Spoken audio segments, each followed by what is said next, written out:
Hello, welcome back to Mr. Arsenal podcast for another match day Watchalong, and it is the rearranged fixtures, obviously, because the FA Cup commitments from Crystal Palace's point of view this weekend. This fixture was meant to be at the weekend, but obviously, because as I say, FA Cup commitments from Palace's point of view, they've had to be rearranged because of the fixture pile-up that is this season with the new Champions League format. There wasn't much left down the road, so we say. So they've decided to make it tonight, basically, bring it forward instead of leaving it till later on down the line. Because again, there's nothing to fight for, so there's no point in dragging it out from that side of things either, from either side. Obviously, we're just not hanging on, but we're waiting to cement second any day now, basically. The best of the rest, again, effectively. But this time, quite literally the case. And also, it's the last London derby for Arsenal, home or away this season. And it is against Crystal Palace, Eddie the Eagle, or Eddie Nketiah. For people that know, they know since he's gone to Palace. That's what I've been referring to him as. So yeah, I don't even check the Palace teams if he's starting or not, but I'd assume he would be. That's sort of the norm.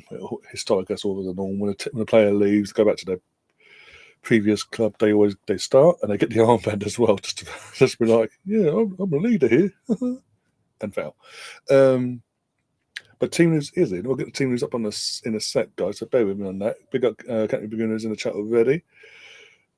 Just waiting for the teams coming on this screen. He's starting as well. He is starting. So Henderson, Mitchell, La Cruz, Guy, Munez, Nimar, Denvey, Adam Wharton, Kamada, Eze, and Eddie Nketiah, on a Palace starting 11. The more important team of the evening. And of course, this is the last game before we play our big semi-final first leg next week. Arsenal, we've got Rayo in goal, Timber back up right back, Saliba, Kivior, Lewis Skelly back at left back, midfield of Partey, Rice, another guy, probably arguably our strongest midfield, even though Partey will not be available next week because he's a moron. If you know, you've seen the footage, you know. Raheem Sterling gets a run out tonight, just again rotation ahead of next week. Martinelli and Trossard, and as you can tell, there's no Ben White whatsoever in the match day squad. So I don't know if he's going to have a knock. I'm really getting concerned now with that. If that is the case, I hope it's not. It's just obviously precaution and trying to get him ready for next week. But I'd prefer him to get some more minutes in his legs. I'm more leaning on the side of he has an injury again. Which is really, as I say, really concerning considering he's spent the whole season out of an injury after surgery, this, that, and the other. It seems since he's been back from this, come back into training and all that, he's played a game. No, meant to be part of the squad, picked up a knock, played, picked up a knock, played, and now he's picked up another knock by the looks of it. So that's concerning for me, from my point of view. Thank God we've got Timber, otherwise we'll be screwed. That's all I'm saying on that matter. Moreno, I think he's on the bench. We have a look. I think he's got the night. Oh, sorry. I think he might have. Moreno has got the night. He's not injured. He's just got the night off completely again. So no risk of him coming on as a sub and risking an injury, even though Saka's on the bench. Was begs the question of what the hell. But yeah, Moreno's got the entire night off ready and raring to go. Hopefully for next Tuesday. On the bench, we've got Neto, Tierney, Saka, as I mentioned. So depending on how the game's going, if we're walking it at any point, he'll probably get 10-15 minutes if he's lucky.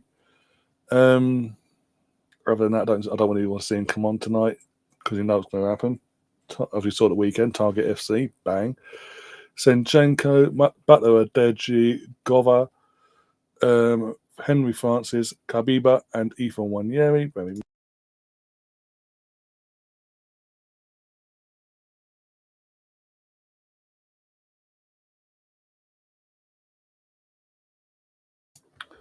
Sorry about that. And Ethan Wanyeri. So yeah. Very interesting, very light on the defense side of things. But obviously, as I've been talking, Tom sent to the chat.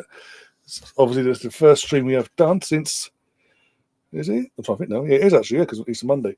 The first stream we've done since Leeds United regained promotion back to the Premier League, the promised land.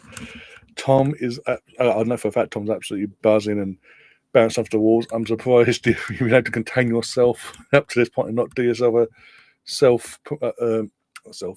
a live reaction stream promote to the promotion for you, Ben, and all the other Leeds fans. Makes you know and all that, and just let it out. You must be waiting with tender hooks, sorry, to let it out. How relieved you are. Obviously, you've got it over the line this time around automatically, but also you've got 2 games where you can rest now. Unlike last year, went to the wire. This time it's done. Sheffield United fell off a cliff. The irony is, behind that infamous, the song that you guys sort of take hold of this year and say, in sing it with irony, basically. Instead of Leeds falling apart, it's Sheffield United fell apart. And Chris Wilder lost the plot and he got a bit bitter by all accounts, along with a few players on the pitch at full time on Monday evening. Oh dear. So yeah, congratulations to Leeds. Burnley, piss off. Burnley's just we all know Burnley's going down. They're coming straight back down. It's pointless. But if Leeds, I have more hope that they will buck the trend of this fucking straight up, straight down bullshit we've had for the last couple of seasons. Big season for your owners to prove the point, show them not just what they said since they've come in last summer isn't just words and this, that, and the other. And really make a go of it, basically.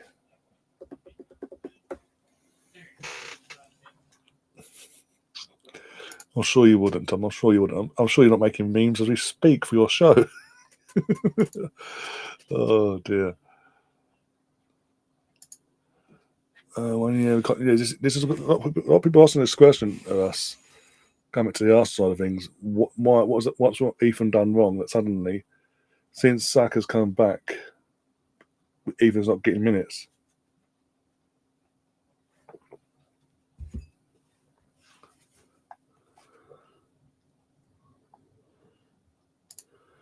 We'll be live next Sunday night. If you've got to wait that long, fair play, I won't be able to contain myself for that long in that with all that going on. But like, no, I need to just get out and enjoy it, like as in on a live and embrace it, especially after what happened again. Don't know, mind, but after what happened last year, going down to the wire, do the playoffs, the heartbreak of it all, and having the Southampton fans, as you say, come after yourselves for days and weeks on end.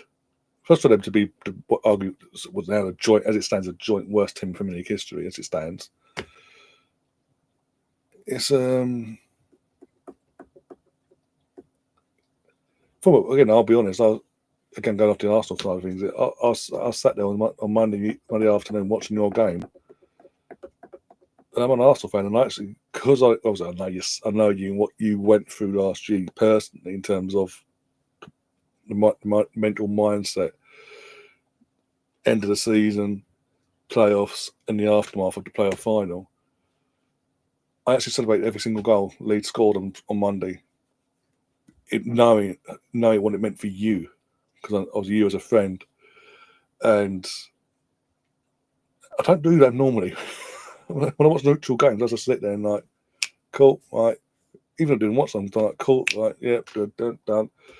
I genuinely celebrated your goals, like I was a Leeds fan for a moment, in terms of, because I know what it meant for you and your fan base to have that monkey off your back, get promoted, and stop the rival fans with that stupid fucking song. Because even as a neutral fan, it drove me mad last year. Chris is in chat as well, Liverpool fan. Obviously, he's hoping it all gets done and dusted tonight that Arsenal don't win. Because basically, going back to the Arsenal game again, one sec. For Liverpool to win the league tonight, Liverpool need Arsenal to draw or lose to Crystal Palace, and the title is theirs officially. But that's not going to happen. We'll wait till Sunday, go to Tottenham and win it. Let Tottenham suffer first. Let's prolong it a little bit, a few days longer, please. Stefan's in the chat. Slakes, he says. I'm planning on having 100 memes. It's going to be a very long show then. Okay, cool. I'll be there. Big screen FC downstairs and all that, as always. First day, the promised land awaits in Munich via Paris. Yeah, obviously, yeah, that would be ideal. That is the promised land in any aspect for just to right the wrongs of 2006. Oh, some memes. There you go, Russ. Sorry, Tom, must have got some extra memes here we might not have had. So there you go. 100 and how many more Russ has got? 100 plus memes. It'll be a very long meme segment. Leeds are falling apart. The irony is, obviously, you can take Leeds out and put Sheffield United in, and it still works somehow. If you think about it, if you word it right. But what I loved was watching that game. Because again, I was watching that game with Virginia and Stoke. What was it? 3-0. Yeah, it's 3-0. Just about 5 minutes before the fourth goal went in, and the cameras on the sky side of things were panning to the Leeds crowd because you could hear that song being chanted by the Leeds fans, and it would pan to some of them that were singing it. It'd be a small little group, and the others, the majority around them, were like, "I don't want to jinx it. We're going to shut up here. No, just shut up, just in case we jinx this and throw it away." And in that full time, it all went as we saw. And it seems to prove as I said to you privately, Tommy, the conveyor belt of Greys is an ongoing thing. It seems Archie Gray's brother now is now got his debut as well, and got to celebrate with people of his own. Obviously, the Leeds fans. It's more as Leeds fans in the stands and all that, and in the outside when he came out with the team. I saw it. I was on Sky watching it on Sky News. He goes down the stairs and obviously goes to Water Gates and celebrates with the fans on that side of things as well.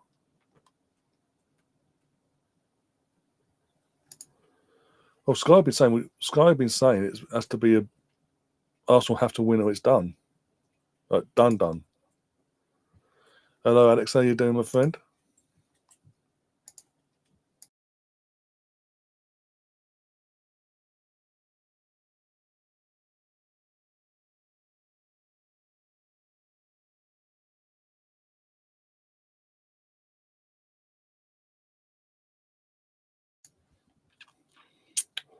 In the cup for Tottenham. The Gray family have two activities: football and yes, the other one. and they all love Leeds. Apparently, they all have to go if they love football and they want to make it as a career. They all have the same mindset of Leeds Academy, Leeds. I've only actually given it another year, eh?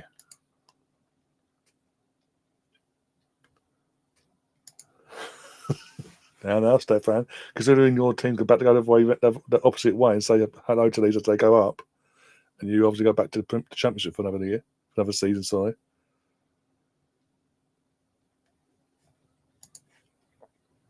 That's precisely why Sky all wank. I was like, okay, whatever. I was like, yeah, we're going to win it at some point, but they're not winning it tonight either way. We're going to win this game. Which we will. Get back to our game in a bit.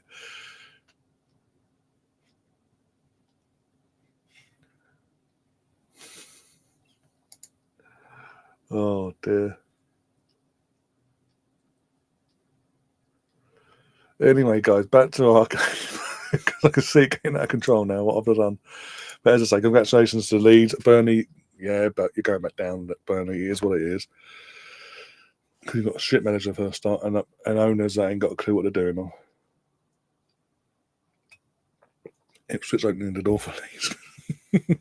After you. All right, bye-bye. My opinion remains unchanged. Ipswich will have fun next season. That's good or bad fun? That's the bigger question here. Arsenal at the banner bow. Ipswich Town are going down. Waka waka. Eh. Have you heard from Gav yet? Alex is asking. I off air since, what was I last on air? I don't know, Sunday? Was I on Sunday? What did I do? I'm trying to think. Sunday. Arsenal, Ipswich Arsenal. So since the Ipswich Arsenal watch on where I've been live, he sent me links of the Man United meltdowns, obviously, for his channel. But apart from that, when he came in here Sunday in the chat, no. To actually chat, no. But he has given us his, as you know, he gave us his size, and then went to Liam. Liam, before Liam's flown out to Vegas, Liam's told me to tell him, and he responded. You heard Gav saying no, basically.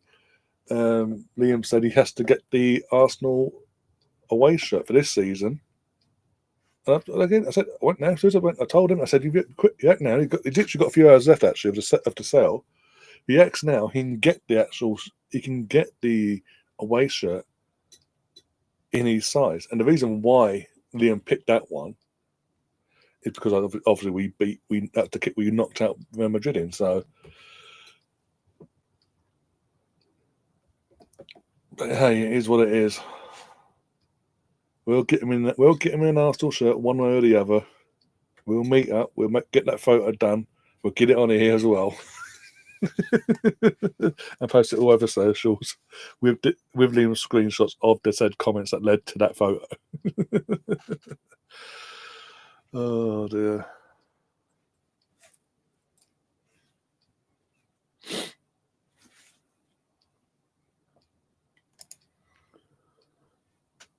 The thing is, obviously, you got to look at it this way, Stefan. Out of the three, that it was you, Ipswich, and Leicester. You guys have tried the hardest to not go down. As much as it's been inevitable from my point, when you look at we've deep throughout the season, you're the only team out of the three that have actually tried to stay up. Southampton gave up the second they walked on the pitch on match day one. Leicester pretty much the same. At least you've tried at points to avoid this. It's just on considering out of the three, you're the inexperienced one out of the three in terms of recently playing in the Premier League. You were out of it longer than the other two, quite literally. I don't think you've done a bad.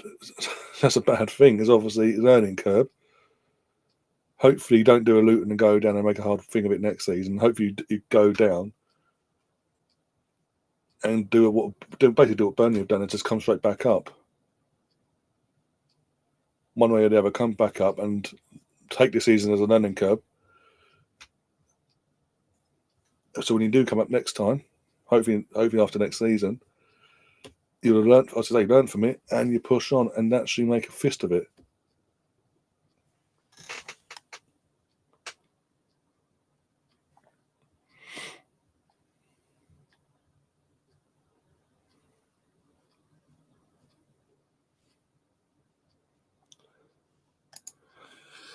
As he said about Chelsea W meaning Gav.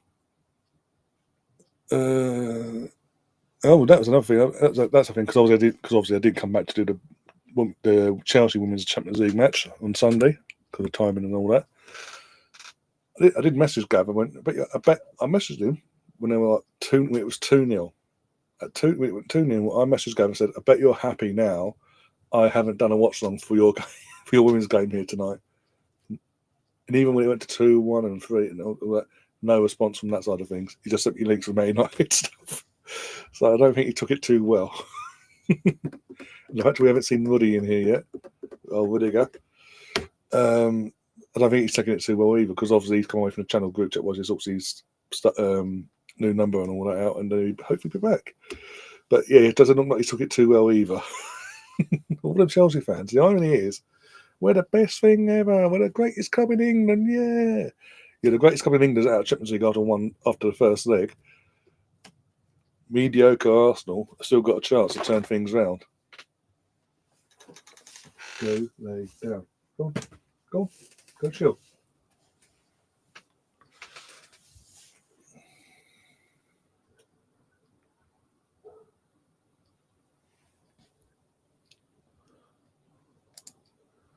Why do you have to bring it in at the end there?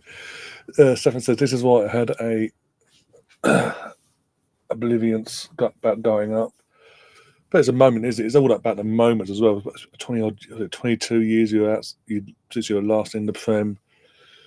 23 years since you're in the Prem, but in Europe as well. Got into Europe as well. So you always enjoy the moment, but obviously because of how long it's been, that gap, it was always going to be a difficult task to stay up. But as I say, out of three, you're the ones that yet again trying your hardest.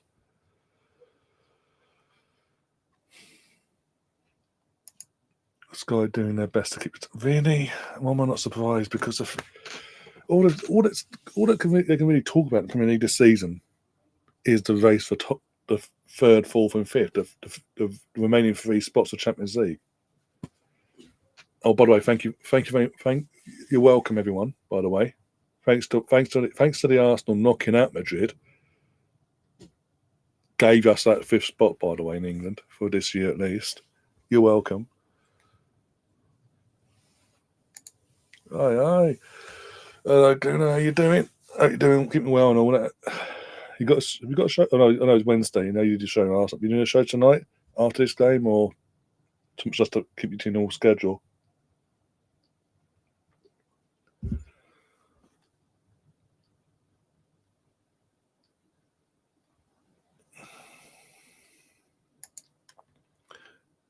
And I can't remember, probably butchered name aside. It's been a while. I was about to say the name, but apologies. It's a draw this evening. Could be a 0-0. I don't think it'll be a 0-0. I don't think it will. I think we'll win. I don't think we'll win. I think even with the change we've made, I think we've still got a good enough squad to win. I say 2-0 at the very least. It won't be in a high intensity like swashbuckling football, anything like that. I say 2-0 at a push 3, just because I think Palace got nothing to fight for. We're just keeping our momentum going into the PSG game, and obviously trying also at the same time securing that second spot, so you don't have to have any more crap thrown our way league-wise. YouTube Census is also. I will be also watching the Italian Cup semi-final versus the Milan derby. Yes, I heard that's on tonight.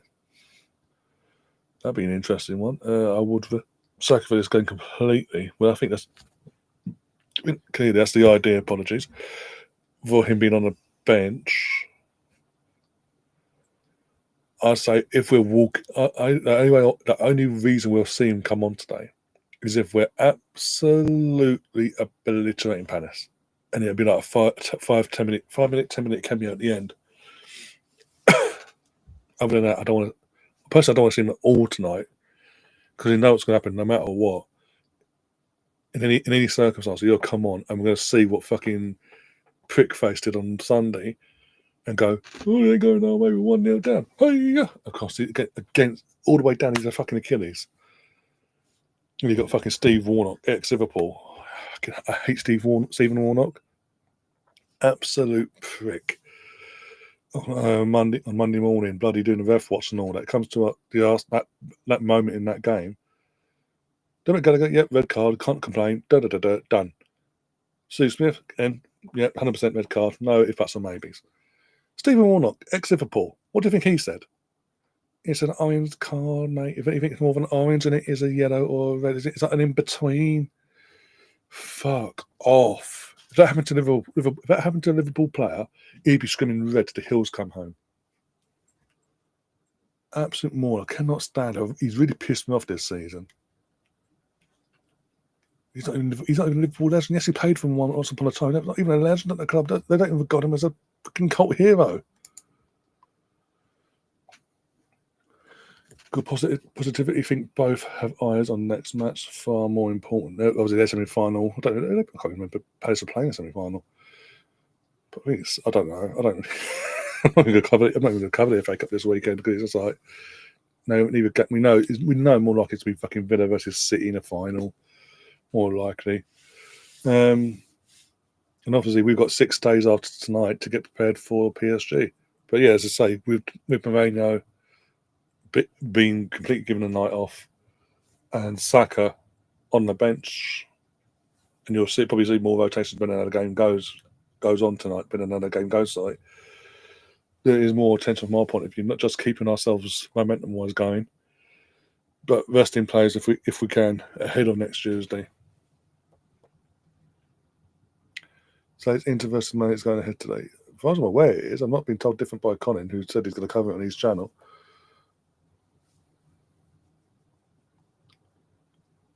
Oh, that's a point. Oh, yeah. Well, it must be because there's other Italian games going on as we speak. Going because I've got Sky Sports News at the moment. It keeps coming across their little adverts. That's latest score update crap. Are you surprised, Catherine? Look who they're playing. With all due respect, they've just been humiliated against. Hello, they've just been humiliated by Barcelona, thinking they're the dog. Chelsea think they're the dog bees, and they want to punish someone, and obviously Palace is the team they're going to punish tonight.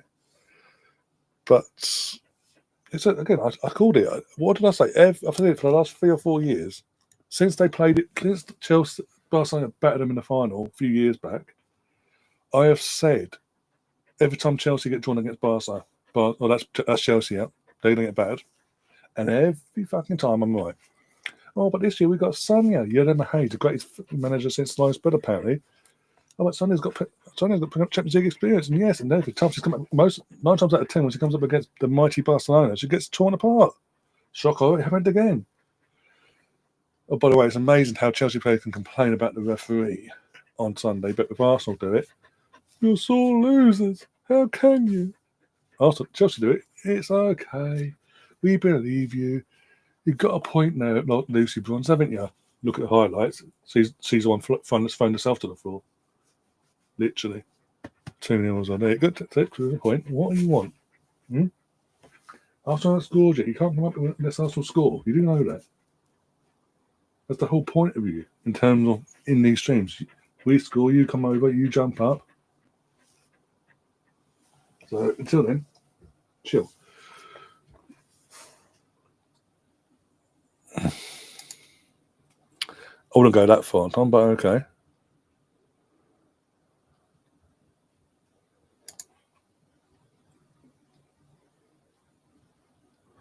Interesting. W will be a good watch, then parallel. Bloody hell, guys. It's too near to say, yeah.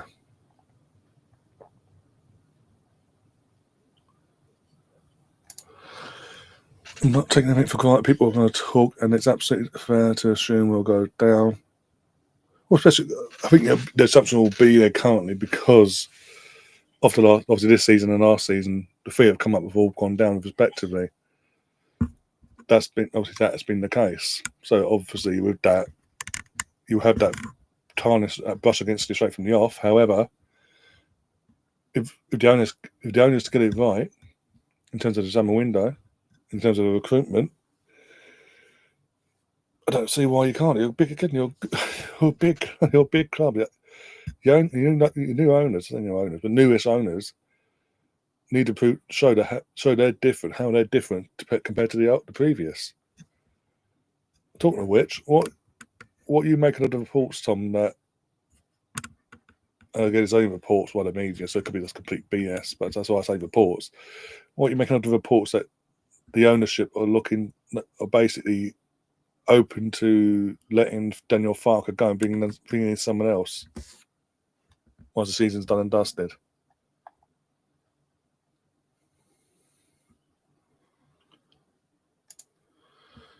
I think has Ben White, Mikel Merino are not fit enough to make the squad. I'm more with Mikel Merino. I'm okay with Mikel Merino taking the night off anyway because PSG in 6 days' time. I'd rather not take the risk and have him somewhat fit for our game against PSG in the home leg. Ben White concerns me because since he's come back for me, he's been back after the last international break. He was meant to play the first game back. Picked up a knock before the game, so I couldn't play that. So he's missed, played, and now missed. Again, it's just reports. It's just rumours. It's just a report from a couple media outlets. There's nothing concrete from like the main people out there, is there? Thought I'd ask anyway, see where your head was at. Because I've seen some people justify it by saying, well, look what you did at Norwich. But fucking Norwich, Norwich had an ownership that went, well, you've got us up, you can work with this in the Premier League, can't you? First time out, no. Second time round, you can still do this, huh? You've learned from the mistakes. I need players. No. Look at what you got. As long as you don't do that to him, you should be okay with him. Somewhat. Just get rid of Sal Meslier. I don't know. If he's in part of your match day, if he's in your match day squad, as the Premier League comes around the corner, on the eve of the league starting, I'm concerned.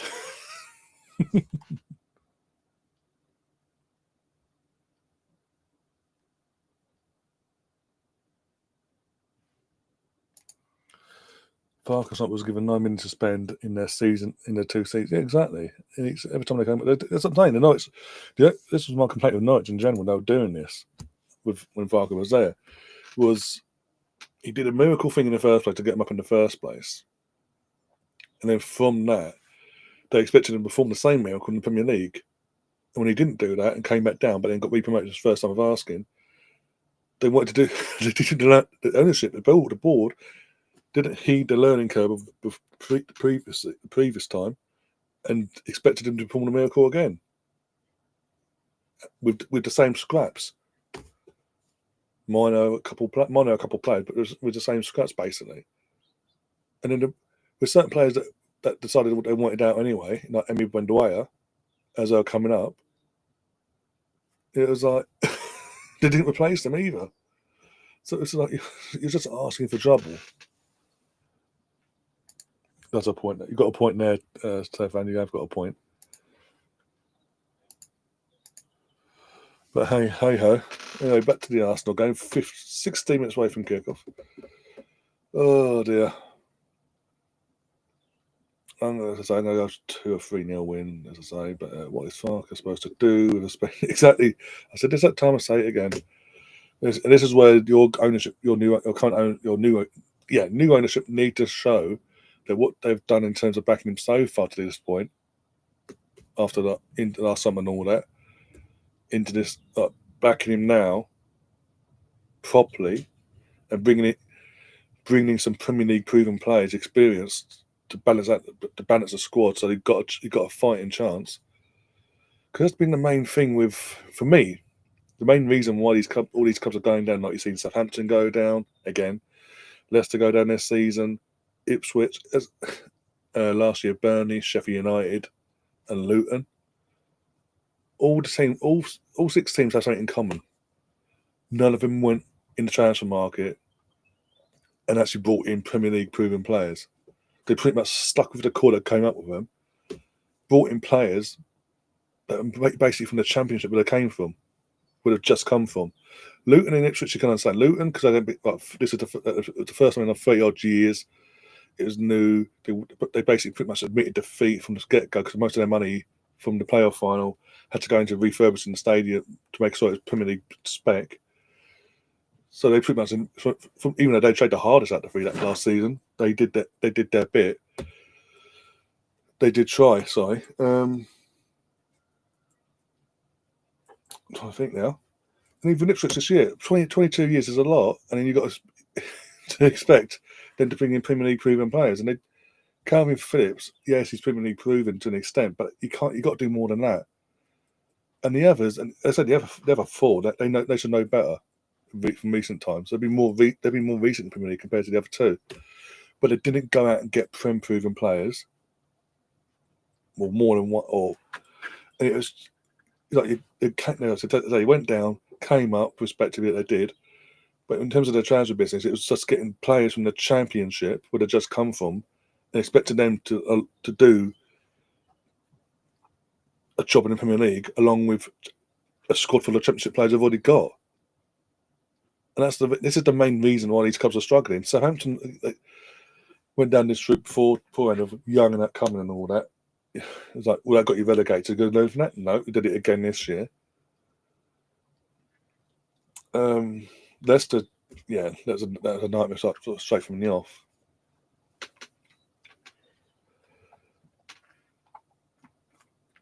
One sec. Come here. Come here now. Stop being a pain in the ass. Well, I know what you're saying, Stefan, but at the same time, it's obviously, with all due respect, what the business you guys did makes you and Luton did, respectively, like this last summer and the summer before, was, in my opinion, expected because it's harder for you guys, respectively, because it's literally first. You can't guarantee anything. You can't afford to really put clauses in place, and this, relegation clauses, this, that, and the other.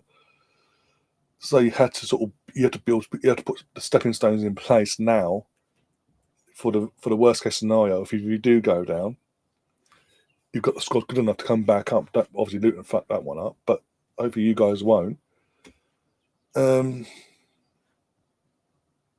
It's it's been interesting this summer for Ipswich how they react, who they hold on to, who they bring in, because they're going to be, the teams coming down are going to be a target, and you got parachute payments for the next 3 years at least, financial wise. But the first two, you've got to do what Leeds have done, somewhat one way or the other. Either the first time of asking or second season, you've got to get up. Otherwise, you'll be in another lull for I don't know how many years of being the Championship Furniture FC, which obviously you don't want. In one sense, exactly. As well, like Tom says, I'm saying the reality is Ipswich got promoted with a League One squad. Like most of your squad are from the League One day as well, and you got promoted from League One and all that. Everything came. The momentum of League One promotion to the Championship carried over, and obviously you probably against all expectations, but against all reasoning, you basically the momentum was to another level, basically, in the sense of you got you promoted straight away from the Championship to Premier League. You probably came up a year or two too early, but you came up. Obviously, you got that financial backing for the next few years, and you see what you do now. It's all about what you do. Don't do a Luton, for fuck's sake. Don't do a Luton. That's all I've got to say.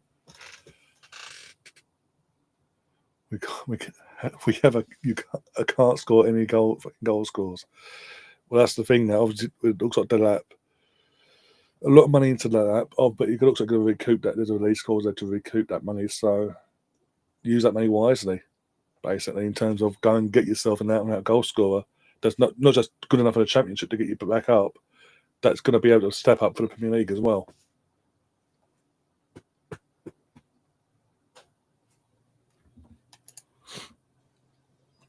People forget, leagues ourselves once broke through the parachute payment barrier. We earned the right to have the serious advantage. It provides same price Ipswich. Exactly. And obviously, keep going over the Arsenal side of things tonight, but it's nothing to fight for, really. But in terms of obviously Ipswich, sad as it is to see you go, hopefully you're able to, one sec, hopefully you're able to learn from this and not do a Luton and let what's happened this season affect you into next season and be in a relegation scrap to stay in the Championship, and actually do what Leeds and Burnley have done. Just keep the players that are winning the fight, bring in players that are also winning the fight but are hungry enough to be back in the Premier League first time of asking, or however long it takes. Install that mentality. That's all you can do, is stick by the McKenna as long as possible. Obviously, if it goes down to Luton, and obviously you got by the bullet, basically. But in the meantime, stick by him. Remember where you came. Remember where you were when he came in. I think he's earned himself another season at least, considering the incredible job he's done from the moment he took over, where you were when he took over in League One to where you are now. Obviously in the Premier League, I know you're going down, but you know what I'm saying. Give him that. I think he's earned another season at least to try and get yourselves back up. It could be interesting with Omari Hutchinson as well. Is he going to be loyal, do another year at the Championship, or is he going to be a prick?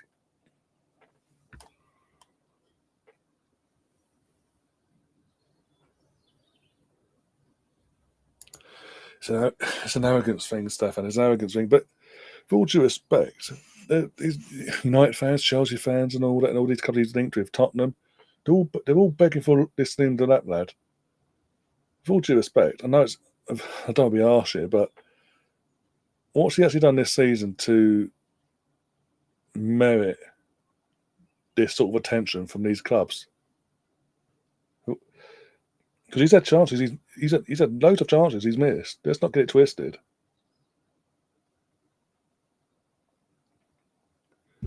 But I don't see. This is how the likes of Chelsea, United, and Tottenham have fallen. With all due respect, they're taking a player from a team that's just been relegated, and he's the main striker. And he's not scoring goals, but they want him. It makes no sense to me.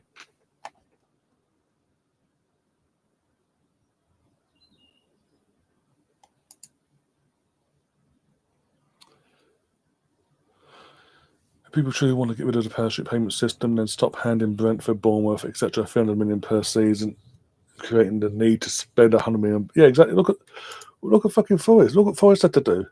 Again, I know, obviously, irks you, Tom, because obviously they did break the rules and they got basically a slap in the wrist, basically. But look what they had to do to keep them in the league after over 20 odd years out of the Premier League. That they literally had to break the rules, quite literally, to keep themselves just about in the Premier League, and then only after that season start slowly from that point putting things in place to keep them in again for last season, and then build on that and obviously they're doing what they're doing this season. If they hadn't done what they'd done, they would have gone straight back down and probably would still be in there as we speak. But it's got to that point where the clubs have to do that now.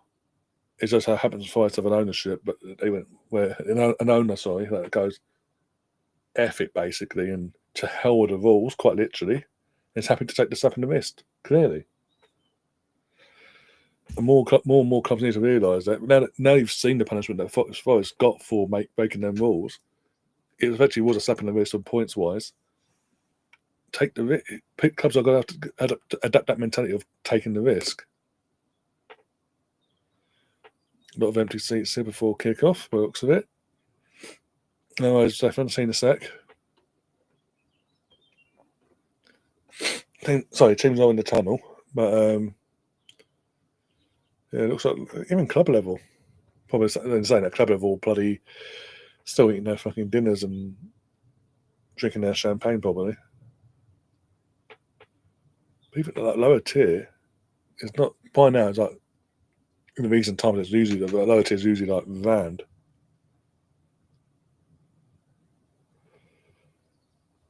See it last time there. No, it's up the Arsenal. I don't understand how Luton could have two. Because I think mentally the players let what happened last season in terms of the defeats they're getting in the Prem. They let it get to their heads. The ones that stayed for this season didn't have from the get go. Didn't show the fight to want them out a challenge to try and get promoted one way or the other. They're just a mental block basically they couldn't get themselves out of basically. And clearly for the recruitment, they didn't do the right recruitment. It's on them, but they've got to get themselves. If they manage to pull off a miracle and keep themselves up in these last two games, keep themselves in the championship. Sorry, they've got to get it right in the summer. They've got to, otherwise they will go. They will go definitely next season.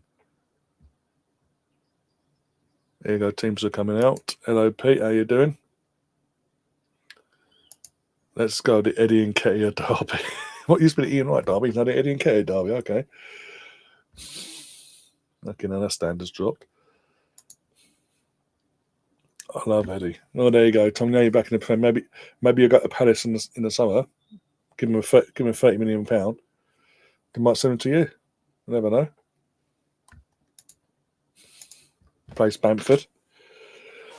I do get the feeling, no matter what happens with this fucking monarchy, I do get the feeling that Bamford's got his days unnumbered, basically.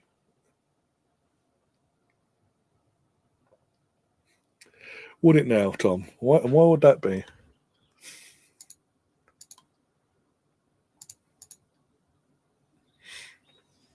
Right.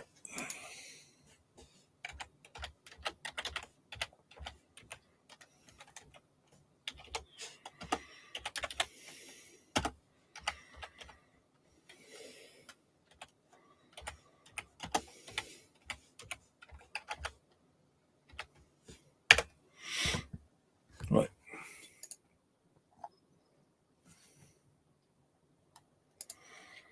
You're promoted now, so there's a chance. You're officially, as we speak, a Premier League club, so you never know.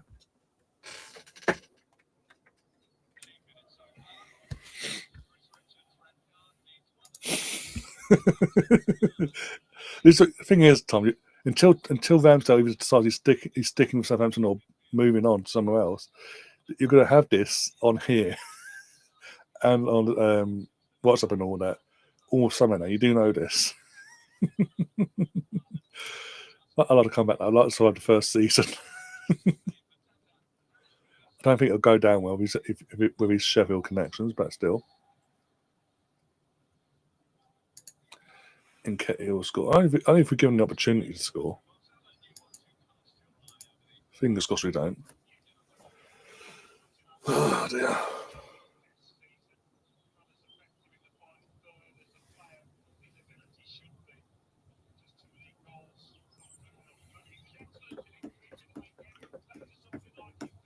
I mean, if Norwich City can get their own coin via Zenith, club coin wise, surely Leeds should be that should be a thing happening soon. Hopefully, with the old Leeds badge back in the retro one on one side, the current one on the other, for example. Even if they do it quick enough, do a coin for this season, commemorating this season and getting promoted. Especially if you were to win the championship with 100 points. Whatever the weather.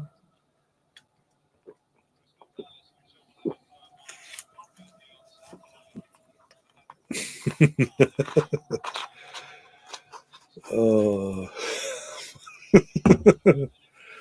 got to laugh at that bit. Anyway, moving on. Run through the storm.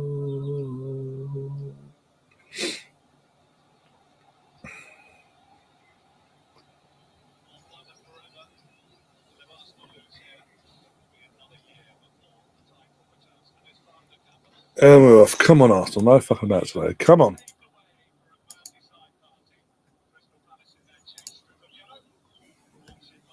Wakey.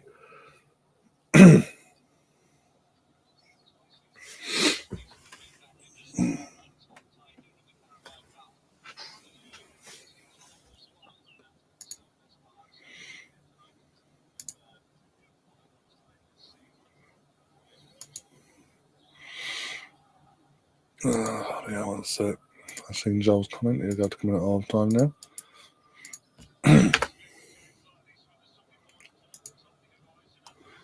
Yeah, by far the greatest team the world has ever seen. Good luck, Arsenal fans. Thank you. I mean, don't be a fight, and it's just prod at this point. Last London derby of the season, pretty much cementing our second spot, and keeping the momentum going. Sorry, for PSG next Tuesday, which I found out a couple of hours ago I can't go to because I lost in the ballot again. Shocker! It's completely random. Yeah, okay. Why is it always the same pattern since this ballot's happened? That started, sorry. It's like win a ballot, lose the next 4 or 5, win a ballot, 4 or 5, win the ballot, 4 or 5 later, win the ballot. Why is that even this season? That pattern's continued this season. Why is that the case? Completely random, though, guys. Scrap the fucking ballot for fuck's sake, please.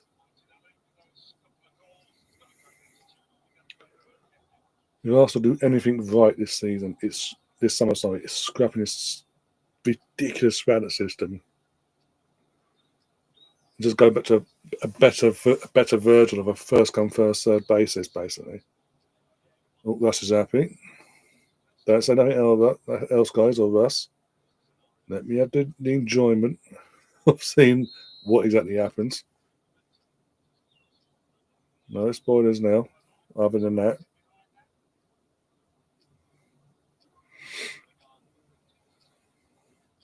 All in the box. Set piece FC. We know what we are. And it's Kivior with a goal. What a header, by the way. What a header. 2.5 minutes in, we're going, Liverpool, you're going to win it, but you're making your fucking wait for it, you bastards. All this thing of Gabriel's out, the season's over. Kivior's coming. He's done a fantastic job to prepare to him in the circumstances. Way onside, massively onside. Is that Mark? Who's that? Who's meant to be marking him? Eddie. Well done, Eddie. That's why we got rid of you, son. Great marking from Eddie and Ketia.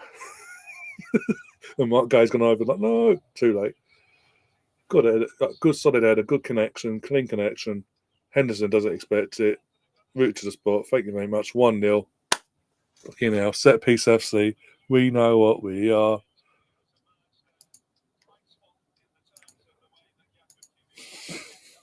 Odegaard assist as well.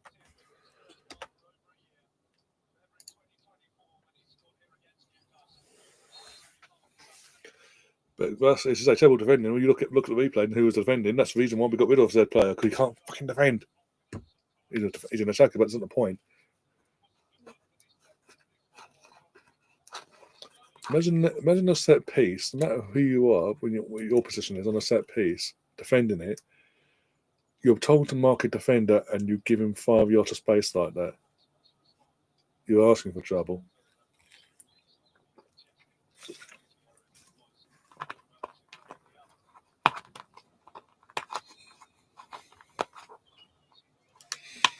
All in from Palace. Well done, Kivior and Timber. Well done. Draw the foul. Well not, ref. Well not. Well done, Thomas.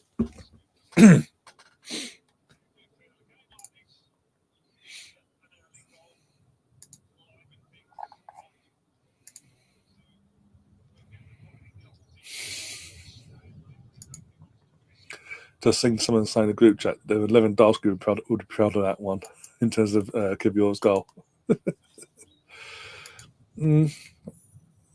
That's a high praise in itself, but okay. Well, I say in terms of Kivior, like considering the circumstances he came into the squad this time round, in terms of match day 11 and all that, and the whole mindset we had the fan base, go on Martinelli, go on Martinelli, go on Martinelli, go on Martinelli, go on Martinelli, use your fucking pace for once. Oh, do not put the handbrakes on, attack the bastards. Fucked it, mate, come on.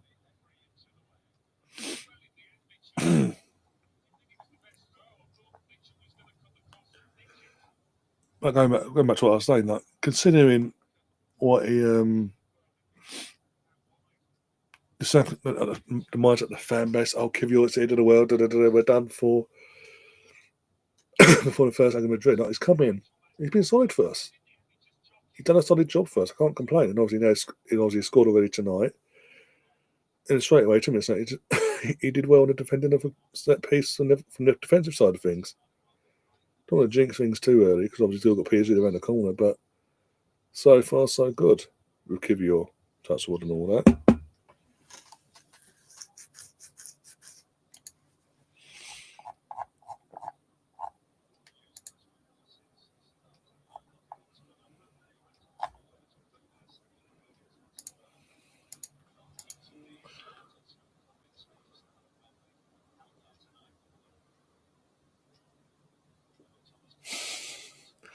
Yeah, 27 minutes down just on X now. Smuggo who's in Vegas, by the way, so time zones are completely different as well. Oh my god, all over the place. 1 sec. 27 minutes ago, he posted that on X as we defend well. I'll make hard work of it. He falls to the floor and okay, that's cool, ref. Sterling, what are you fucking doing to me? You know, as I was saying, Liam posted out on X. Would do match day shoutouts, but I'm absolutely KO'd up the Arsenal with like 1, 2, 3, 6 laughing emojis. Yeah, I think he's enjoying himself in Vegas. Put it that way. Fair play to him.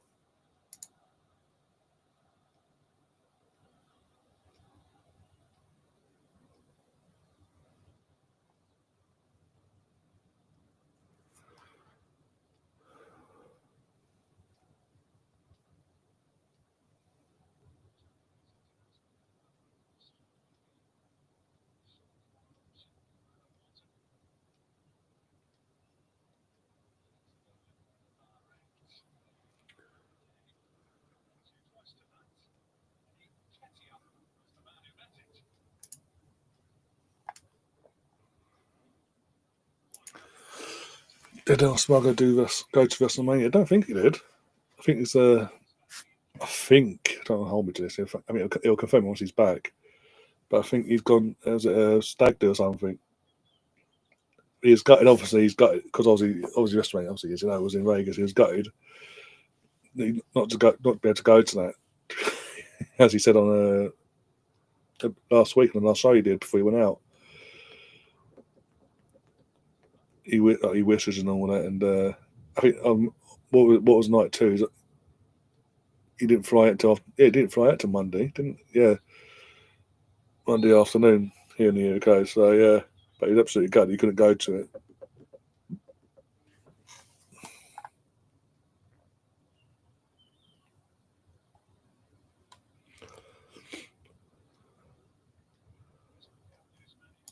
But Catherine, yeah, probably more likely. I don't know.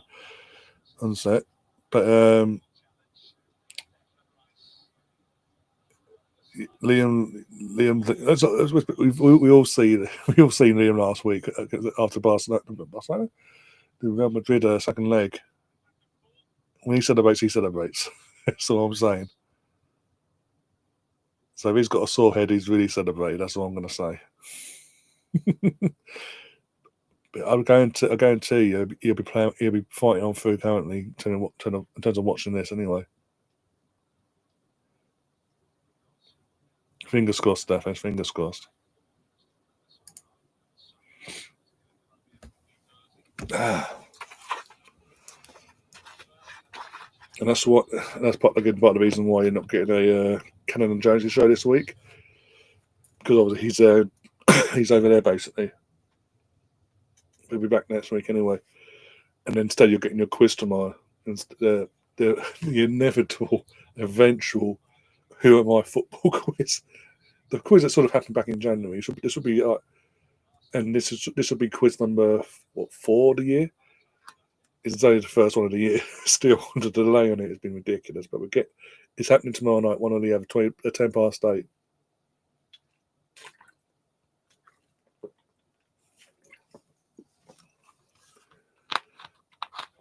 Keep an eye out for that. As I say, it's all been set up for over a month now.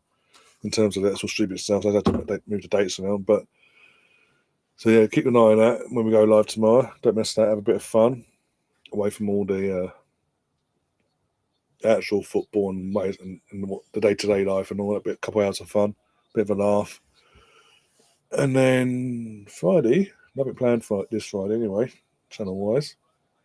Then Saturday, the men don't play. It's FA Cup weekend. I'm trying to think now. Is it just FA Cup? I think it is. If it's Premier League as well, as long as there's enough Premier League games, I'll do match of the day on Saturday. If not, I won't bother. But obviously Sunday will be the second leg of the Champions League semi-final for Arsenal. Leon will be covering that here on the channel. Hopefully, Gary and Catherine and whoever else wants to join us on stream will be covering it here on the channel as well. Hopefully the girls turn it around in Lyon and really upset the hierarchy of the French recently in the UEFA. And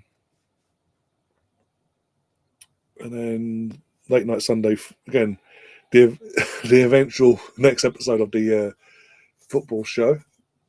in terms of fan reaction show, sorry, on Sunday night eventually. Might do one on Friday to catch or tomorrow night, one of the two. Maybe late tomorrow night might do it actually, just a brief catch up on everything that's been happening this week. Because Tottenham obviously lost, so that's a bit of fun there. And obviously still do one on Sunday. I've still got the time. Bear with me a sec. I'll have a look at the time on the Arsenal website.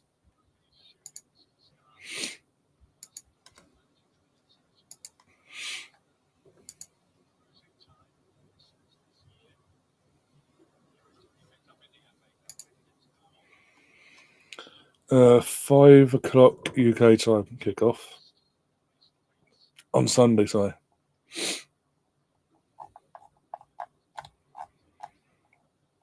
And depending on that result, if we go through, we have 3 league games to go through. Villa away. Wake up, fucking hell, lads! Brighton away and United at home, and then obviously after that, I say, assuming we were to get through to the final, a final coming in later on in the month, later on in May. Sorry.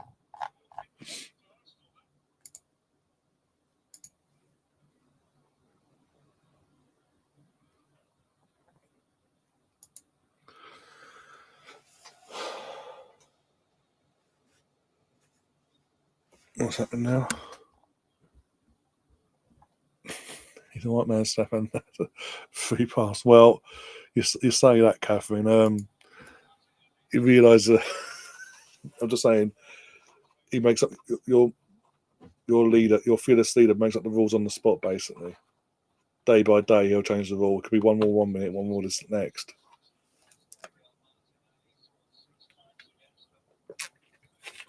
Whatever gets some attention, basically. Right, so my shit. Fair enough. Make me smart. It's a goal, so don't worry. Ah.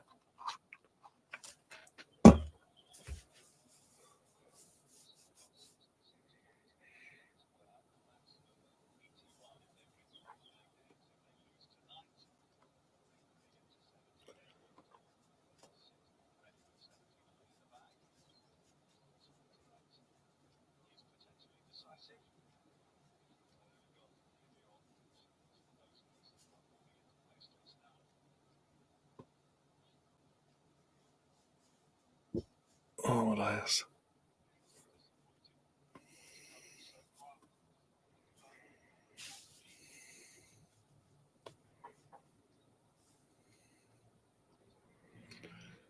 This is passing, mate. What are we doing in midfield and defence? Seriously, wake up, lads. It's so scrappy. Not even pleasant in any way from an Arsenal point of view to watch from that side of things. Oh, come on. I know the title's unindustrial, for fuck's sake. Basics, lads, basics.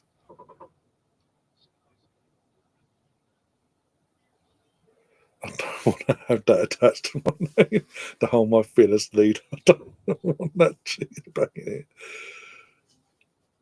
No, I know that. I'm saying obviously he is that. He is in place. He is what I said. And as I say, since he's got back in, it's changed. It's literally every day or every other day. Controversy FC at that place, but it's getting him the attention. But don't worry, he'll be out of the country in the next couple of days. In the next day or two, he'll be flying out of the country to go to Italy. So for the weekend.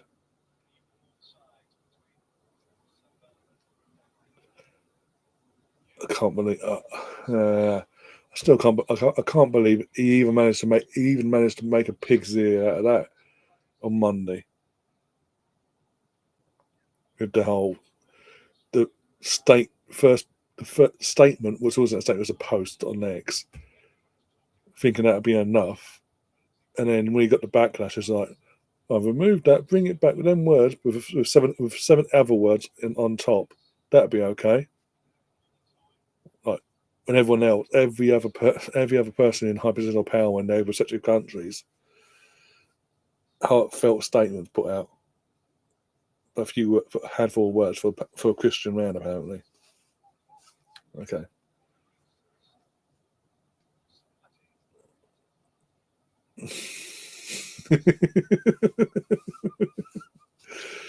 What do you think we're not having the one tonight, just in case? Again, of course he's not. The man is in his 80s, for fuck's sake. Of course he's not all there. Everyone dug out bloody Biden for not being all there, and he was in his 80s, for fuck's sake, pushing 90 or whatever. However old he was, like in his 80s, whatever. And he's senile, he's not all there. If he fucking senile, not all there, what the fuck is Trump then? Don't get political, but still. I don't know what I've done to myself. Ribcage.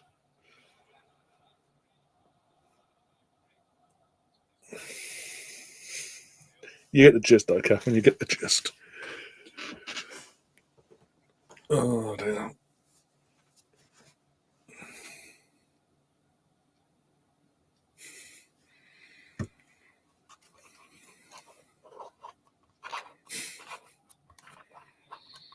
Nope.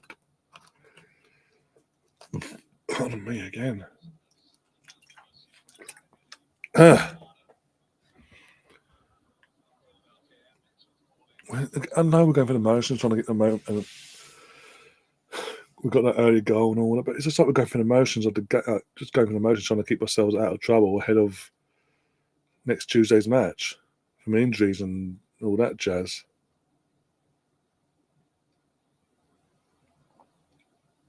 We're just happy to let Palace put everyone behind the ball and just do whatever you want, basically. Just try and get us on the count every now and then.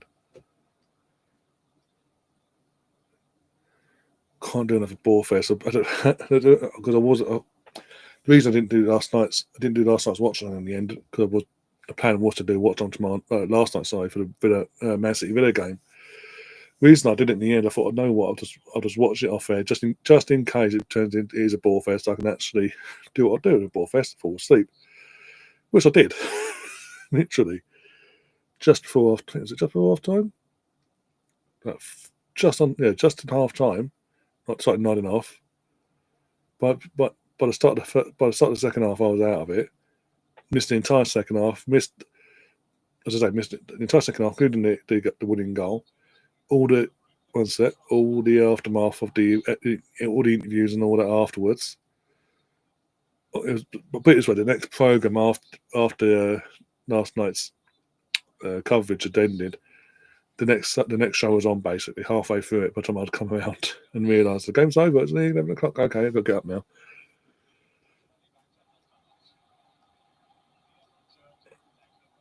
It was that bad. So thank God. If I had done a watch on, I'd have been literally struggling to stay awake for the entire game, and just making up, just talking. Even at 0-0, it was like that. So it didn't feel like considering there's something at risk, there's jeopardy in the game from both teams. Didn't feel like it. It felt like a normal end of season game basically from both sides. Mainly down to the fact from Villa's side, it's mainly down to the fact that every time they got the ball, they drove it back to fucking Emi Martinez, and he just stood there for 20 years on the ball. Do I take it? Don't I take it? Do I take it? Okay, boom, and then repeat over and over. That's what really bored me to death, and put me into a fucking sleep, into a coma sleep. The time wasting, basically.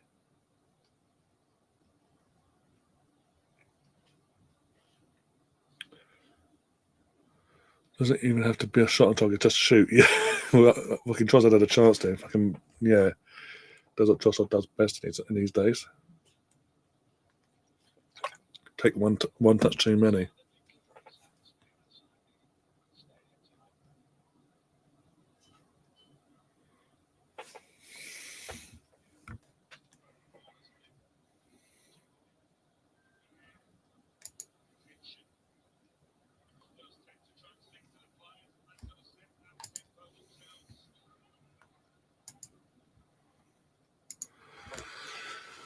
Oh, my days. Oh, scoreboard again. Arsenal. Arsenal. These are crowds trying to do their bit and trying to fucking get the players head out their arses.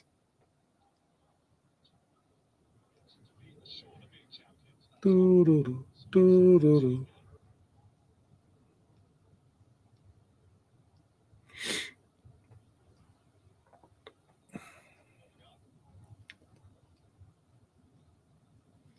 People wonder why I sit here sometimes when I want to do on my own and sit in silence. Oh, it's just moments of silence because I'm not getting.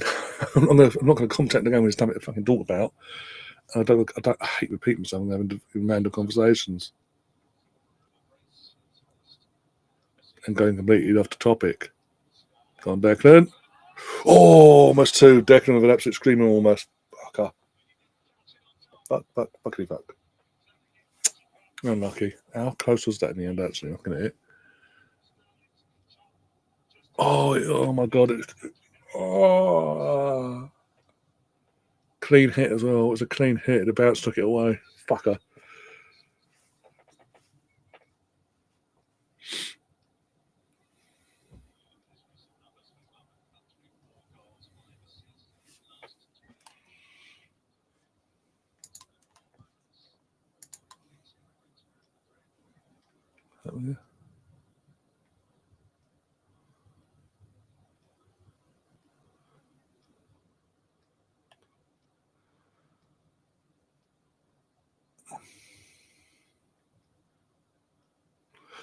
Catherine, in the chat, I know you're in the chat. Can you help me out here? Because there's Catherine Bate on X.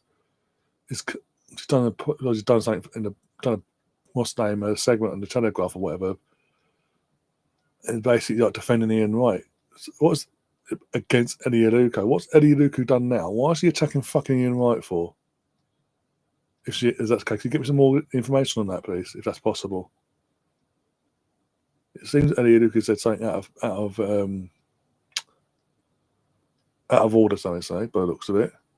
And the Catherine Bates, a journo, women's football, is basically sticking two fingers up at Eddie Aluko and saying Ian Wright's what's good with women's football and you're not, basically. Piss off.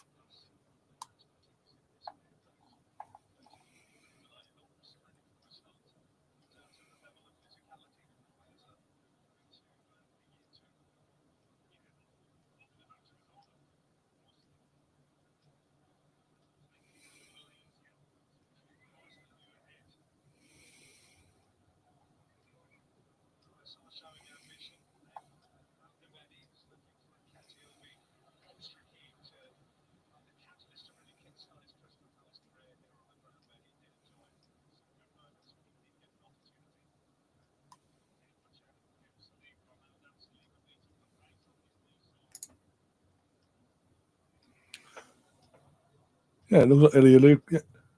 There we go. Mail Sport. Eddie Aluko accuses Ian Wright of blocking opportunities for female punt. Oh, fuck off. Eddie Aluko, this is what people wonder why I can't stand Norman. So what's this? Oh my God, she makes the most ridiculous bullshit up, but it's rage bait, isn't it? Because I'm raging about it because it's fucking ridiculous and he's getting the attention that she wants. And it's not just be other people, obviously the media are reacting as well. It's absolutely ridiculous. Ian Wright's blocking people. No, he fucking ain't. He loves football in general. He loves football. He loves football as a whole. No matter who's playing, men, women, no matter what, no matter who plays the sport, he'll back it. Fucking guys, ball. The guys signed up to a fucking point, in my opinion, a pointless fucking Ballers League, Ballers League UK thing as one of the managers, for fuck's sake, and turns up week in, week out. And even to the point where he's obviously getting his scrappy fucking mouthy little pricks for players on Monday. But he's been the number one pusher in the UK for women's football. 1-1. Fuck's sake. Been coming. Here's they with a goal. It's fucking ball watching, defending. And that timing with me fucking went about any Aluko. Now that's happened. Fucking joke. Why was no one marking him? Where was the defence? Why was he there so much space on his own there to do that? Take the touch and have the shot. And why is Raya beaten, by the way, so easily? Because when he gets over to that post with ease, why is he so slow to get across? Let's have a look again. It's so obvious what they're going to. Even when the guy's shaping up to take the corner, it's obvious who he's aiming for. It's a joke, absolute fucking joke.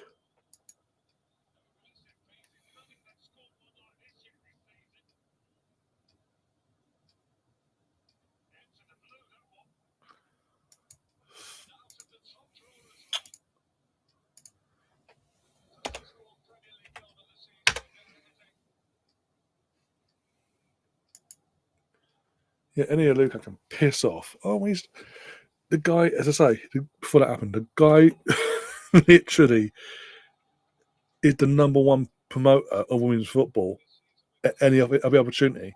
He does a podcast since the start of the season with Steph Houghton every week talking about women's football, the WSL Championship, etc., ins and outs, the international side of things as well.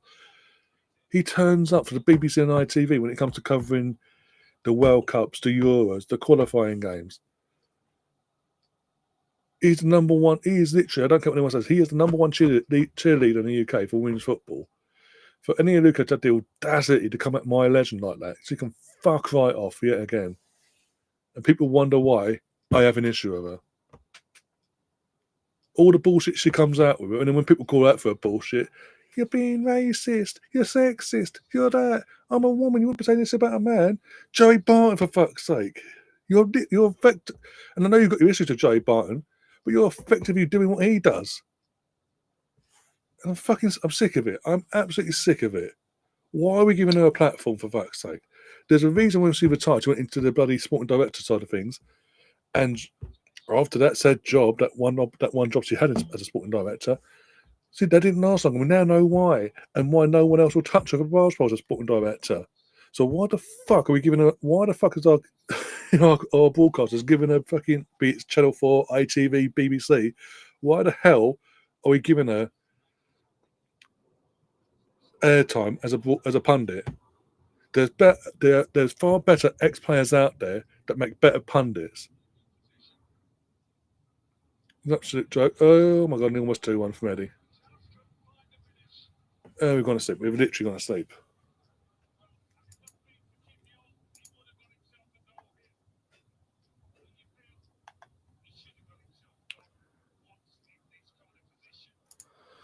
Where do you want Arsenal to win this? Want to win the league on the pitch? Exactly. I thought you would as well, but again, it's like Arsenal for half-arsed it so far in this first half hour in terms of got the goal 2 minutes in and all that.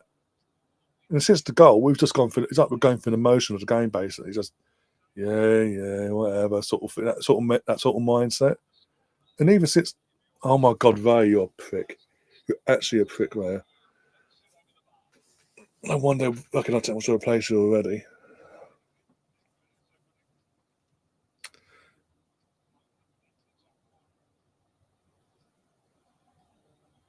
Someone said to me he paid for an Arsenal ladies fan. But definitely more likely. I wouldn't be surprised. According to the article I've just seen as well, that's propping him up and giving him the praise he deserves. He's paying for current footballers ACL rehab and all that, a surgery, rehab, everything. And he has had the audacity to fucking take an attack at him. At this point, you know what? Now she's done that, BBC, ITV, Channel 4, stop giving her fucking work. And if she tries to do the race card or the sexist card, this, that, and the other, gagging orders. I don't care. Suck it up. Let her fucking mouth off at this point. I'm fucking sick of her. As I said, there's better ex-players out there, women's players out there, that are better pundits than her.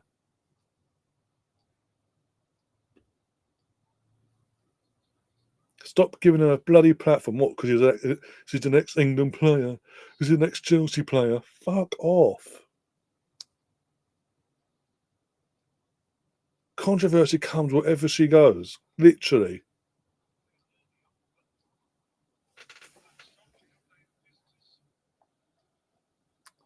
There's Gav as well, talking to Chelsea. Gav, oh dear me. Mate, focus on that Conference League, that's all I'm saying. You got your shirt yet, by the way?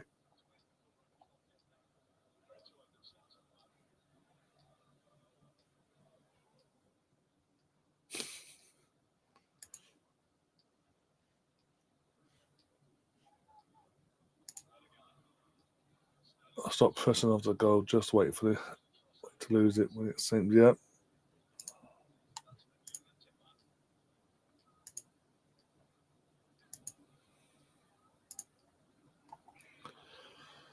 No, that's really irked me. As you can tell, that's really irked me. Like, say you can, any of them has said plenty of things that have irked me in the past, but that's really irked me. Coming after my fucking legend, fuck off.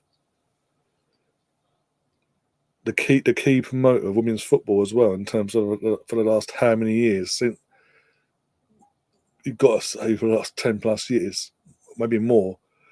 He promotes women's football like he wouldn't believe, more than any other person in England, on and off the pitch. And yeah, she had the audacity. Okay, in that case, then, and that's to use that mentality. Izzy Christensen, what? Izzy Christensen, the ex-Man City and Everton player in WSL for women's, WSL, sorry, for women's teams. So he's got punditry working on Sky for Premier League football. So is she blocking opportunities for the ex-male players to come through and become pundits there as well? What's use that argument? Use that argument on Izzy then. I'm not a fucking knuckle dragger to think like that, but clearly Eni Aluko is. Oh, I told you I can't afford 40 quid on Arsenal top. Hope I can use one of yours.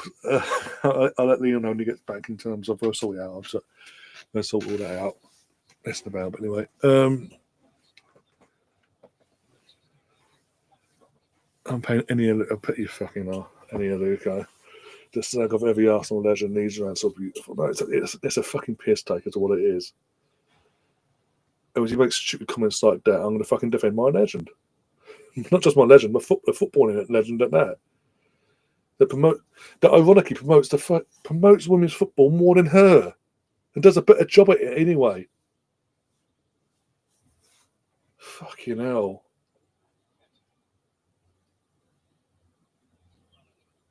I don't want to sit. I know it's going to happen, obviously, because ITV and BBC don't have a backbone. But I don't want to see her as a pundit at all or commentator for the Euros. I don't want to see it now. But you're going to because of because she'll play the fucking. It's a sexism thing. It's a racism thing. It's this. It's that. And throw your choice at her to get her way. Basically, Chris, he said, Ian Wright is blocking. He's blocking opportunities for ex-women players to go into punditry, basically, give them jobs, basically.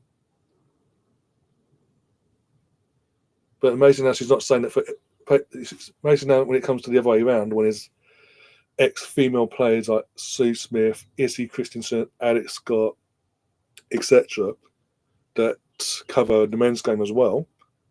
Amazing how Aluko's not mentioning nothing there about blocking opportunities for the ex-male players covering the men's game.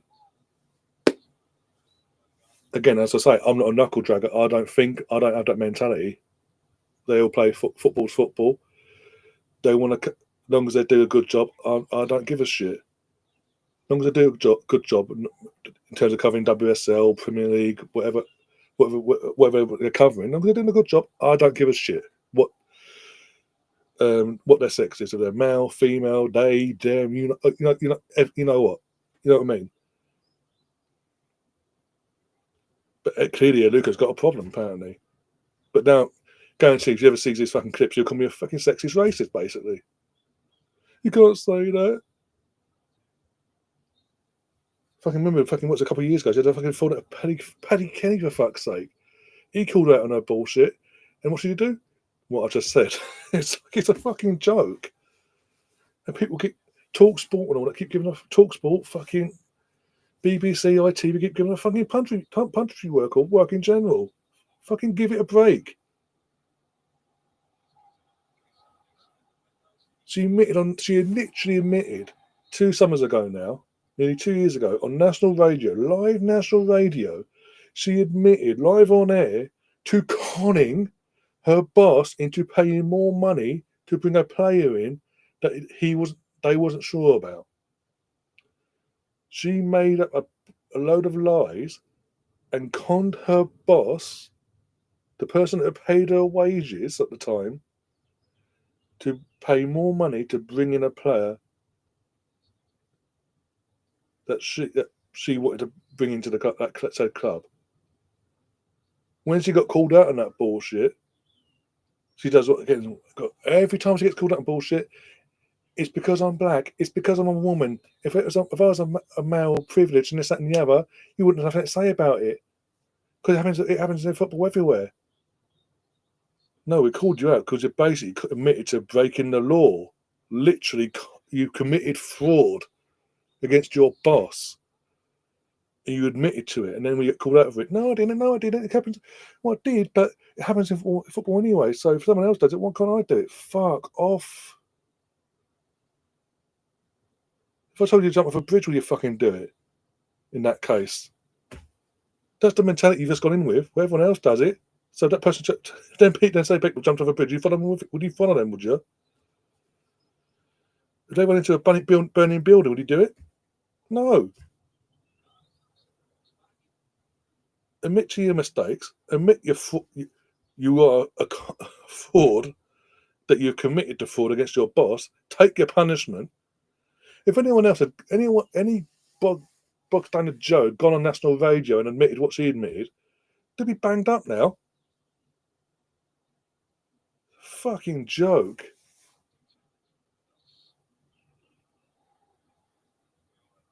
And again, I know she's had the issue of Joey Barton.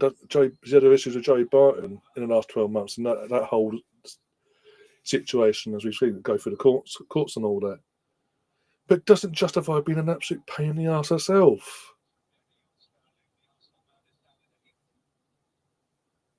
Russ, you will be right. I would. There's a word for her that I don't. A particular word for her I don't like using. I've used it once in recent times, and I actually had to apologise to you guys when I said it last Wednesday, the second leg of the Champions League game about Jude. I called Jude that word, and I apologise straight away to you guys because I don't like using that word. But she is that. 4-0 Chelsea win. Yes, rock over there.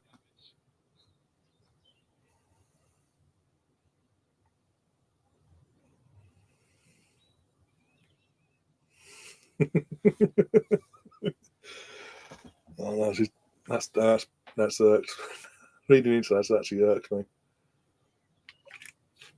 as you can tell. Oh bloody hell! Not needed this yet, so here's what it is. Actually, because it's been a bit chilly, the temperature dropped the last couple of days. I was actually prepared for stream. I actually got a too cold hoodie. Put the hoodie to one side if it gets a bit chilly up here. Got a hoodie to put on straight away. But it's still there now. So I've got my new t-shirt on anyway, but yeah. Not that word. Oh yeah, that word. That exact word. You'll be spot on, Steph, mate. This lot really pissed me off tonight. I know it's all. I keep saying. I know it's like the fucking stream. I know it's all but fucking done in terms of the title race, but for fuck's sake, a bit of pride. After this, you've got no other tune-up games to prepare for fucking Palace. The Palace PSG, sorry. Use this game. It's like this is going for the emotions. They're happy to make the fucking constant basic mistakes they're all making. It's pissing me off. Stefan saying, wait, that could be going by, depending on how far ahead you are, that could be a good or a bad thing. Rossard. Yes! 2-1. Thank fuck for that out of nowhere. Literally out of nowhere, to be honest, based on how this half's gone so far. Trossard makes it 2-1. I think that was a Timber assist as well. Fantastic. Take it though, take it. As bad as we played, and I've just slagged the team off. Rightly so. take it. You take it 2-1, and it'll go again. Just look at the sort of. It's just that they know. Grand scheme of things, he's just going through the motions and holding on to that second spot basically, and making Liverpool wait longer.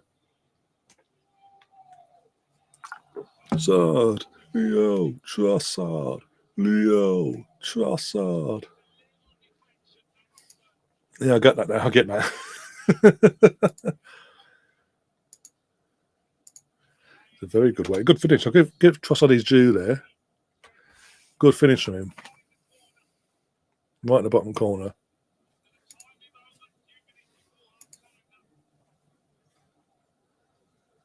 Even I really say that word, and exactly. But she is that. She is that, Stefan, to a T. By the way, where are you? Arsenal scored. You're not coming up saying hello. Yeah? Easy around here. Fucking come up. I'll get you up. Let's wait for the next goal now. Hopefully it's Arsenal, obviously. Stefan says need a third. Yep. Sooner the better. Got a corner though. Might get it here. Corner FC. Here we come. And Mike nearly shot before half time would be the icing on the cake. Would keep my 12-cent bet alive. Okay. Even had Trossard having a goal or assist. We've got the goal. We've got Trossard goal now, obviously. So he just needs a shot from old Gabby. Arsenal. Oh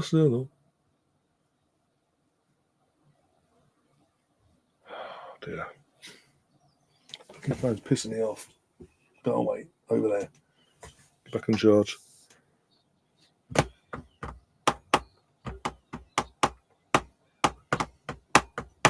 Set piece in. Oh, no one attacked it. Trossard, I'll say Trossard heads it back across the goal. No one attacked it. Fuck's sake. Take him out. Sterling, you're pathetic. You actually are pathetic, Sterling.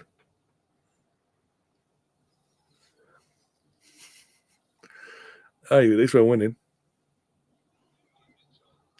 We're making it hard work of it, but we're winning for now.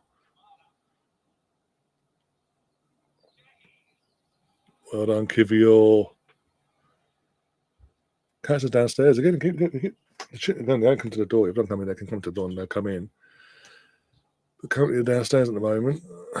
They come to the door when they come in. They'll let me know, and I'll let them in. I'll show. When they come in, if they come in, I'll show you.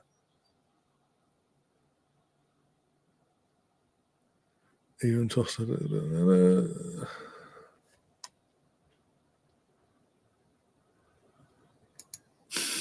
Nice try, Gav. I know what you're doing, Gav. You didn't work at the weekend against Ipswich. It's not going to work now. 2 minutes injury time as well.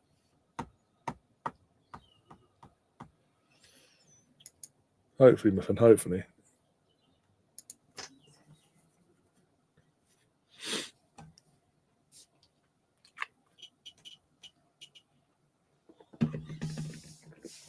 Oh dear.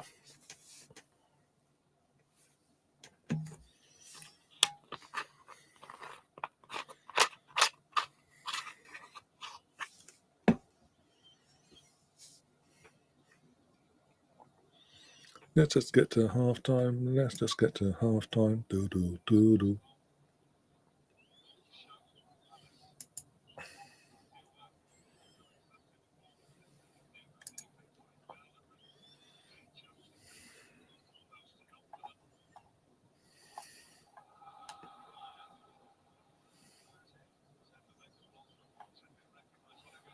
Go on, Gabby.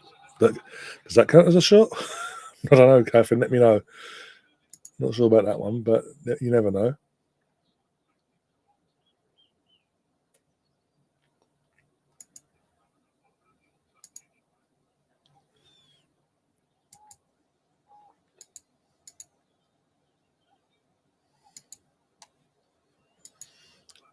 Do.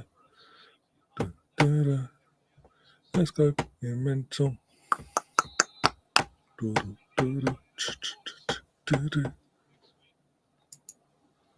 Who's been booked? Declan, of course, let's have a look. Is it a booking? But no, for a first challenge, no. That's not a booking. No, I'm being brutally honest. I'm not being biased. I'm being brutally honest. That's not a booking. Not for your first foul of the night. No, hell, fucking no. I think it counted. There you go. There you go.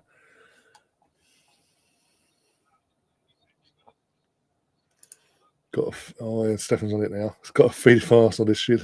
Well, fingers crossed. In the final four, so fingers crossed.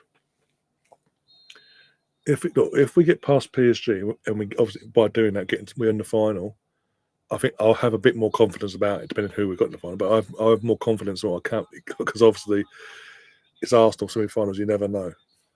Half-time whistle's gone. There you go. 2-1 to the Arsenal. A bit of hard work of it, but hey, it is what it is.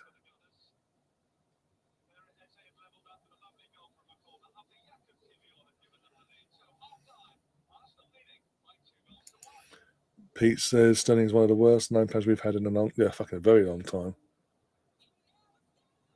Fucking who was it before? You know what? Kim Kalstrom's loan spell was better than this, and he was interested much with a bad back.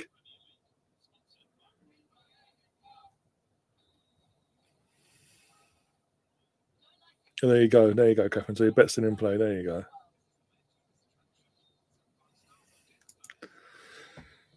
Chris, I think Ryan sort of get off the fence and tells how he really feels.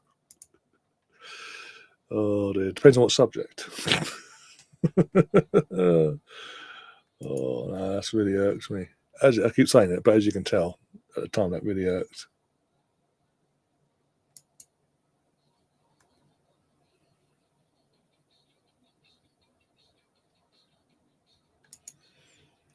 The best third goal would be a Martinelli goal from us.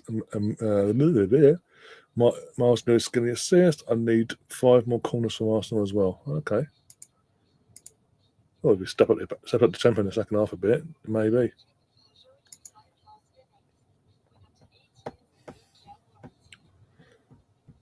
No worries, Catherine. No worries. See you tomorrow then. Obviously, if anything happens, and let us know your bet goes in the group chat as well.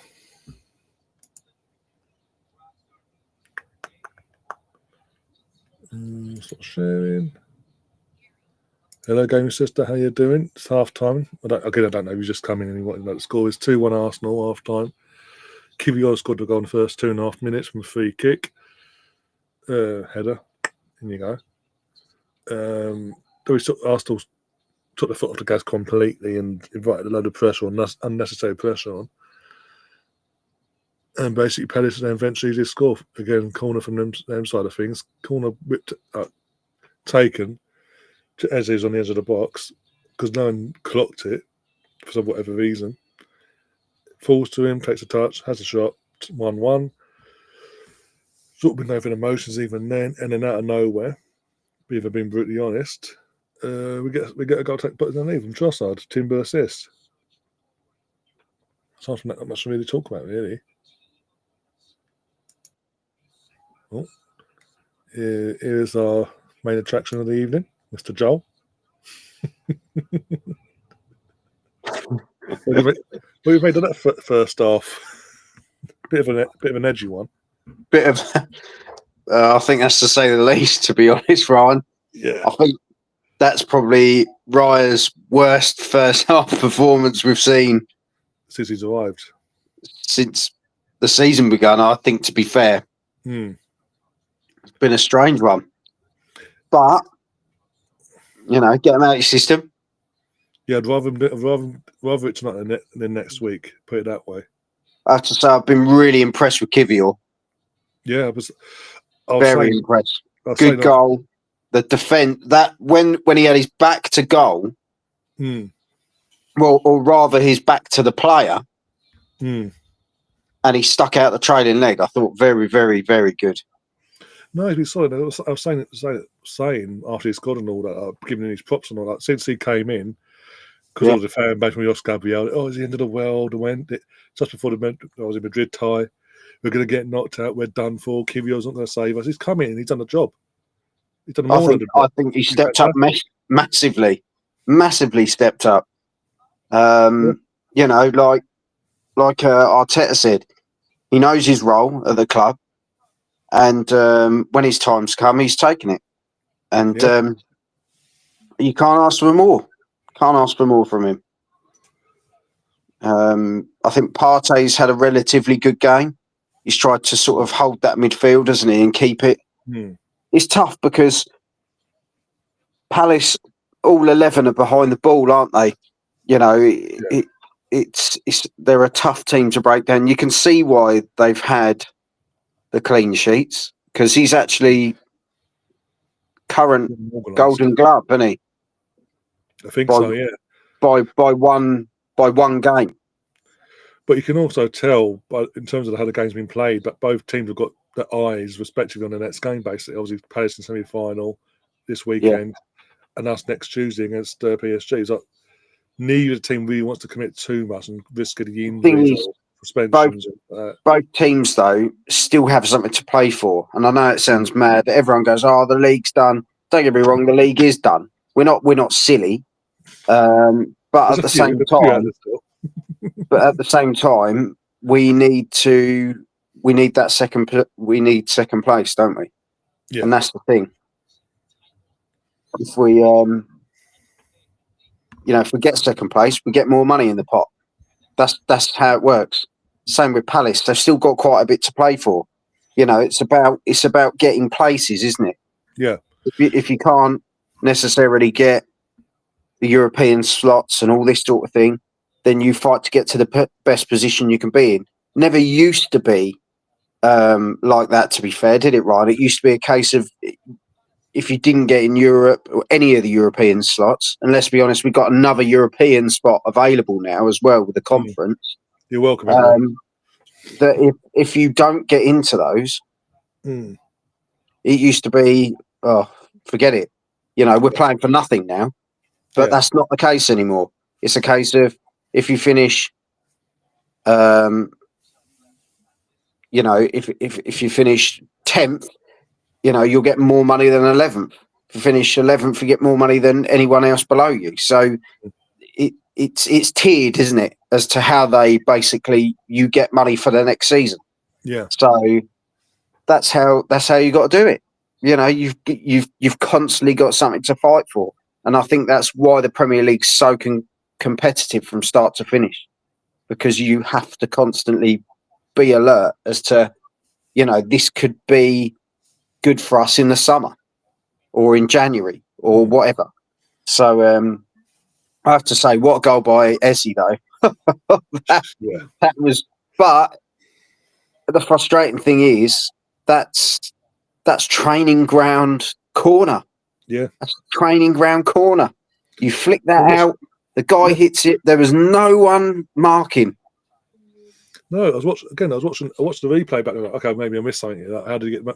Watch the replay, and even from the moment the corner's about to be taken, you could see the player taking the corner where he's aiming for, what he's playing. Yeah, 100%.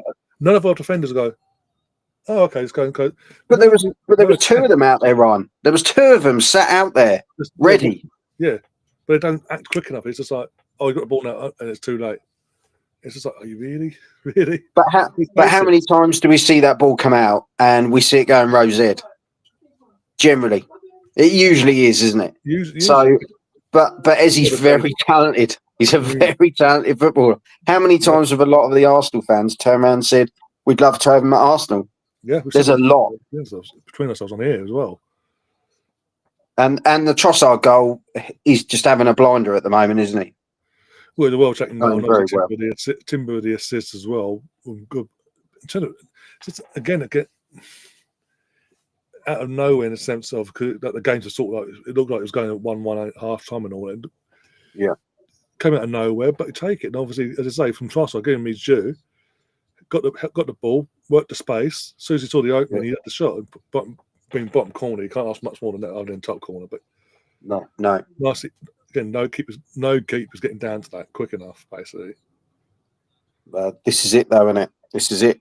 But we're 2-1 up. That's that's best we can ask for, and we go on, don't we? We go on into the second half, and I think I still feel we need that two goal cushion.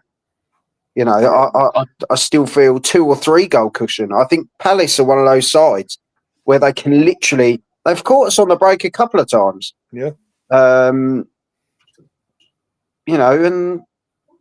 they're going to think, well, the first thing the manager's going to say is, Raya don't seem himself. Test him. Yeah. Test him. And you would, wouldn't you? Let's be perfectly honest. Yeah.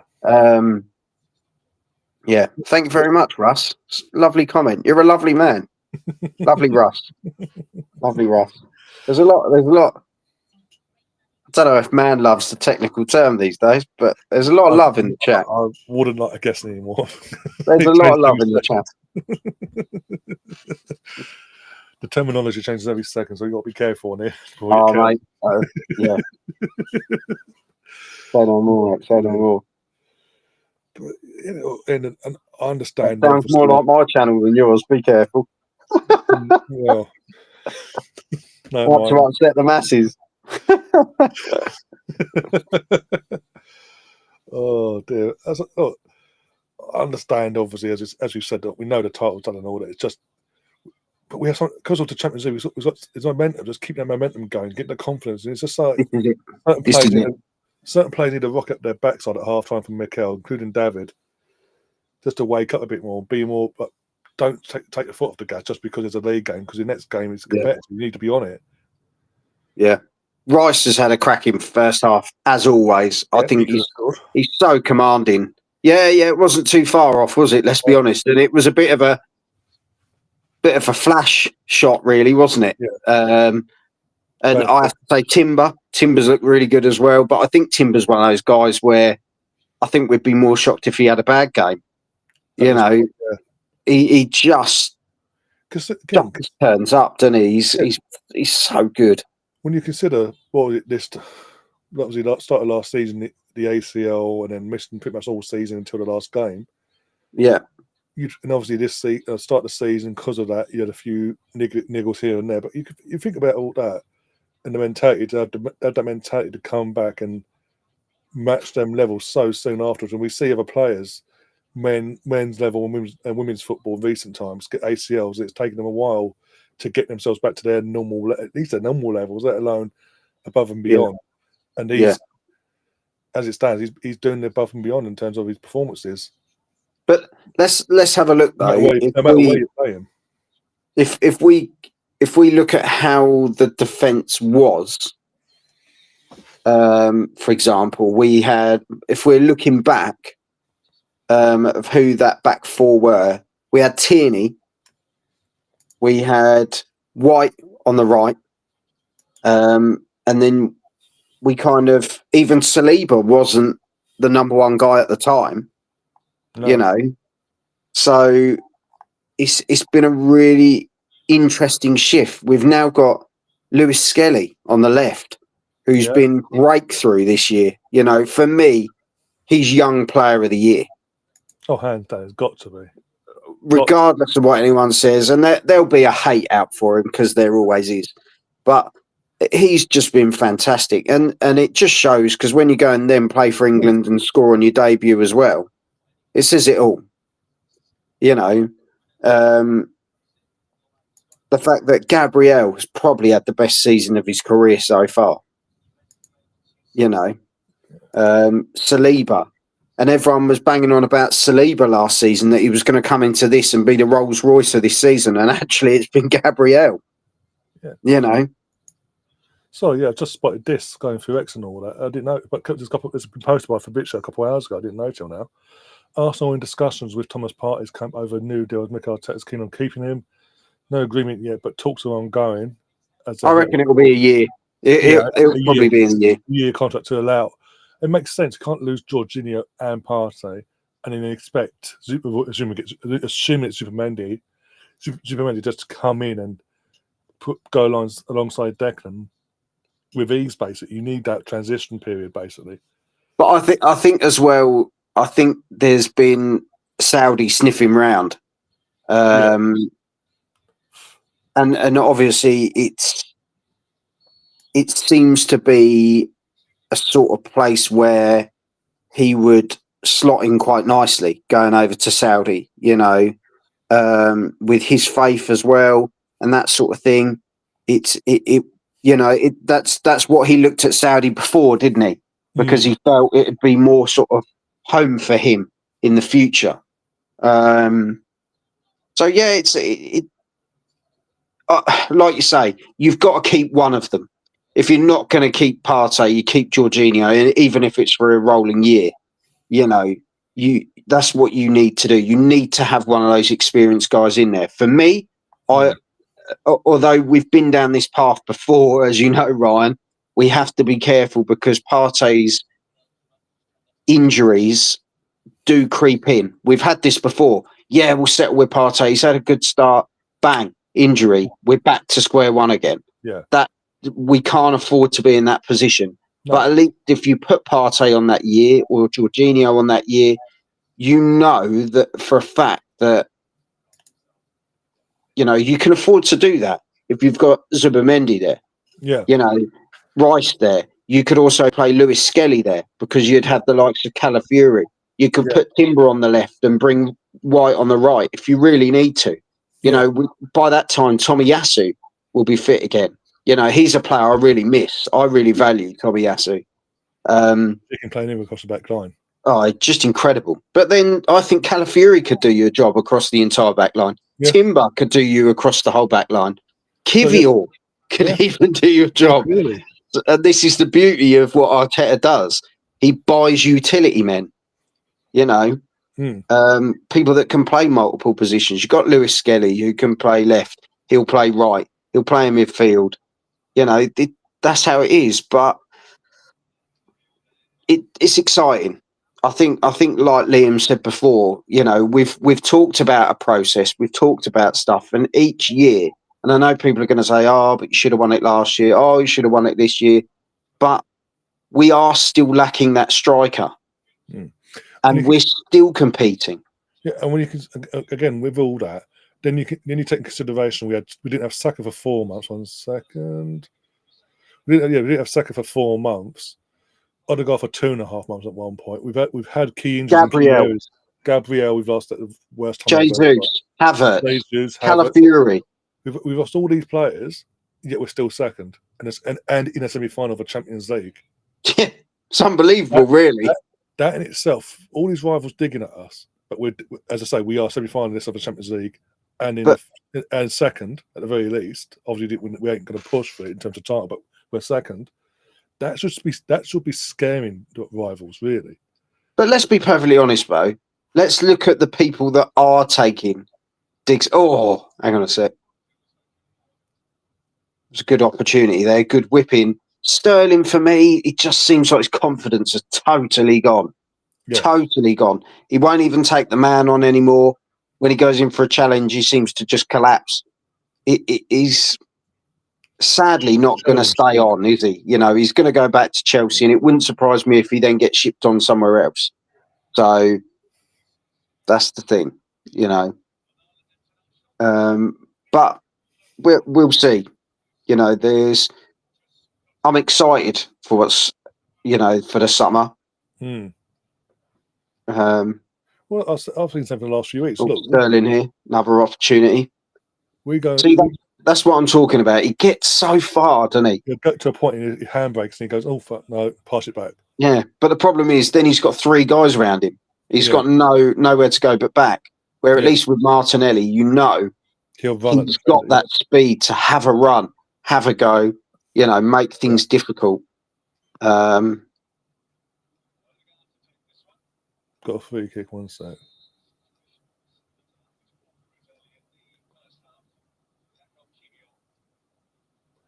Wait a minute. Go on, Eddie, you bastard. You'll see him in a minute. What he can't. What do you mean you'll see in a minute? I'm watching this live.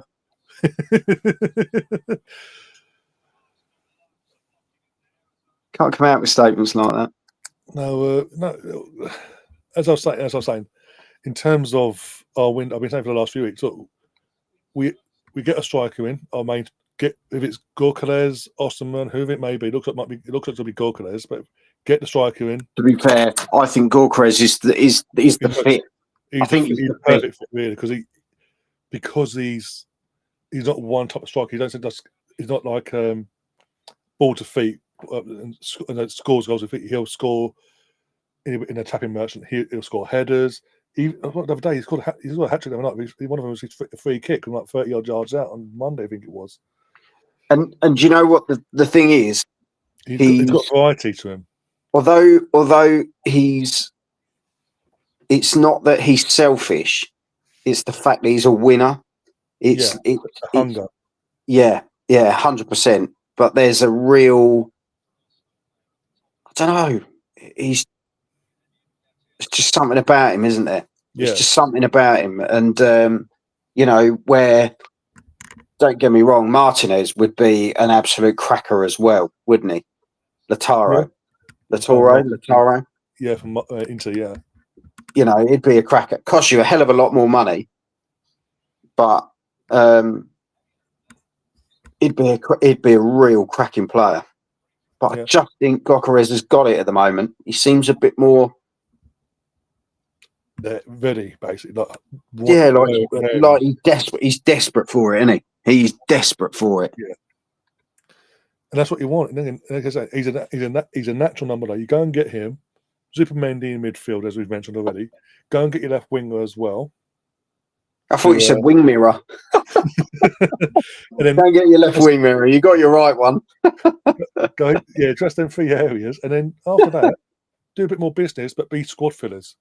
In terms of rotational players you can bring in, this, that, and the other throughout the season. And also decide on the players that are coming back in terms of Fabio Vieira, Wiese, and all that. Make your decision on them long term. If you want to give them another chance, you keep with them. If not, get some money back. Or in terms of, because you've got to think we've got. Is there anyone currently out on loan that you would have back in this current squad? I've not. To be honest, Fabio Vieira's not heard much from Port. They want to keep him, but. We want basically we're saying okay, you can have him, but basically just give us the money back, basically the 30 odd mil. We're not going to get that though. No, we're not going to get that. I reckon we'd be looking about 21, 22 at most. If you'd asked me back in January, I would have said Reece Nelson, just because he'd gone off at Fulham and he was actually doing well. But then obviously he's got his injury now, so it's just like so we've not really got another season. And then again, we know what Arteta's like with players that get injured. He's just like. He needs players that he can rely on. So again, who else have we got out on loan? Tavares. No, I think his days have been done for. Lukonga's gone now, isn't he? Lukonga's on loan, but it's an obligation to go. So to be fair, Sambi. Yeah, it's a shame it didn't work out with Sambi. It is, because he's a prospect there, but obviously I think the league just weren't for him really. No. And Patino's gone now, hasn't he?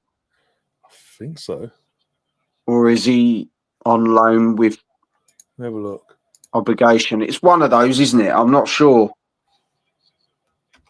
Because I know there was all sorts around him, wasn't there? Yeah, it's like the fucking. So pardon my French. Like his bloody owner got in his ear basically. In terms of this is what you could be doing. Because he went to Blackpool. Blackpool good. Just muscled off the ball there, Trossard. But there was some really good movement there. Partey picked a beautiful pass there. Oh, he's gone. So he's at Deportivo La Coruña. Okay. Oh well, hats off to him. 3 appearances all season though. Yeah. It's a shame because it must be an injury thing. I don't know. Let's have a look. Odegaard just took too many touches there. On August 26th. Edgy on the run here now. Sterling. It is a shame, but then obviously we can use the wage for someone else. Yeah, then we've got to look at it.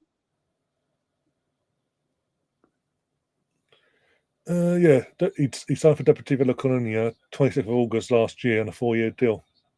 Oh, fair enough. Good on him.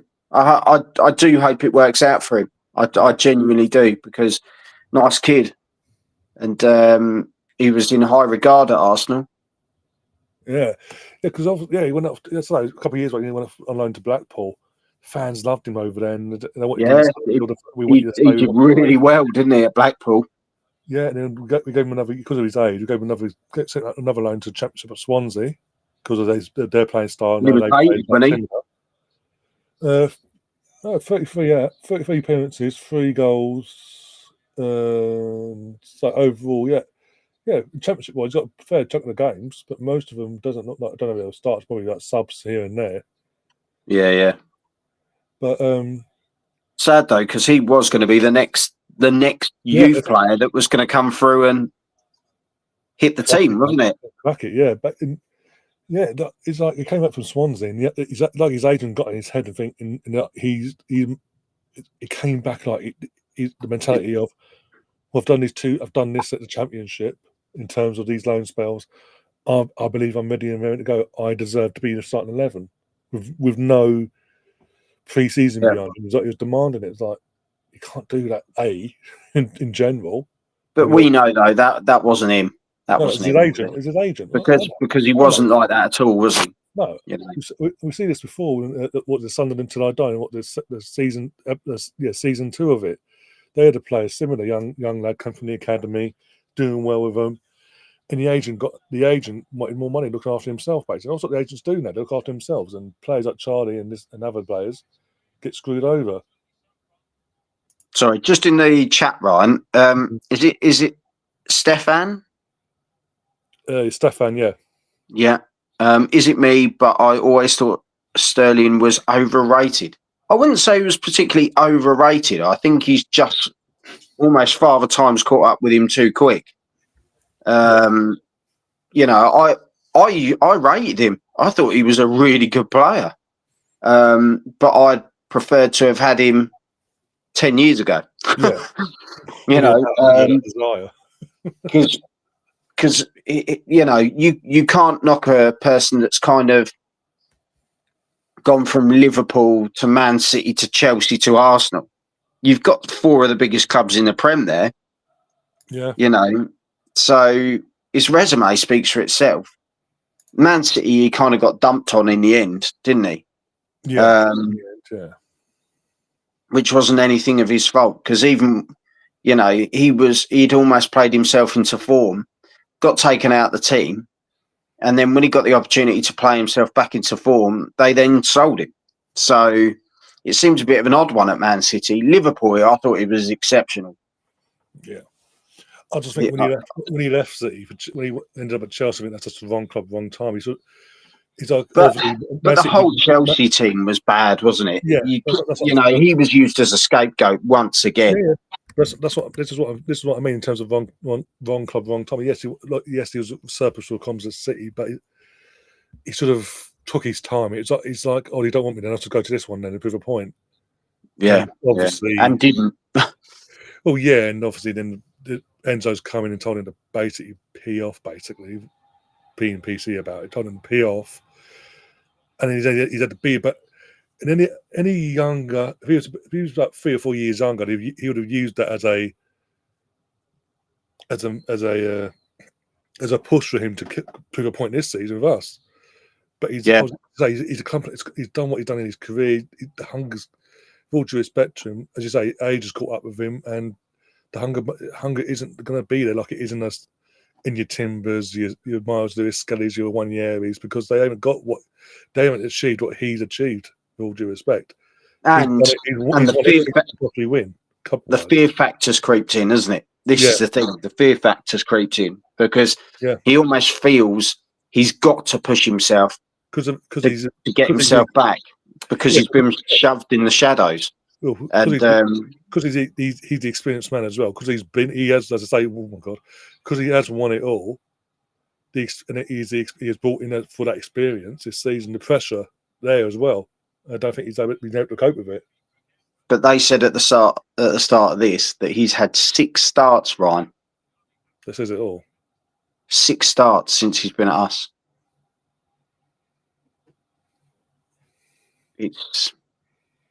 And look at the games he's played. Look at the games where he started in. It's either early rounds of the League Cup or these sort of games where it's pretty much just going for the motions, saving our other players for the bigger games coming ahead.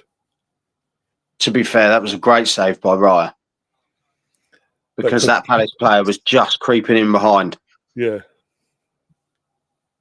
And yet people say, oh, he flapped there, but he didn't. He got the ball out of the place that he needed to, you know. The reason, again, can't be good as going, we got the Poundland version of Sterling. The reason why they've got that Man City got the best out of him because he was young, hungry, and the manager didn't accept anything but everything. We saw it every game. He'd pull players from his own team or the other teams to one side and go on the pitch like he demanded it. There, Martinelli whips a good ball there.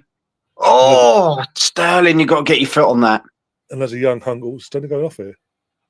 There we go. Sterling's going off. I don't like this. Being on Bukayo. Yeah, but I think give him those few minutes. Give him those minutes. What's wrong with Poundland? Says Roy.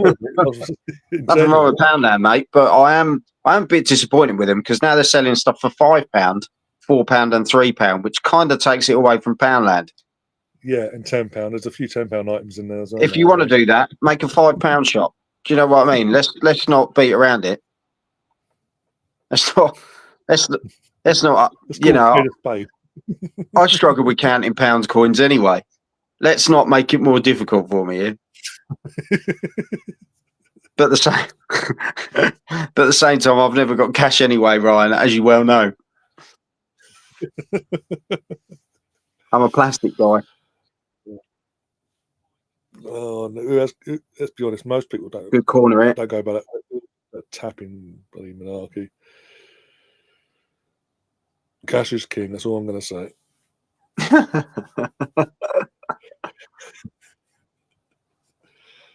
If anyone wants to come and say hello, I'll be at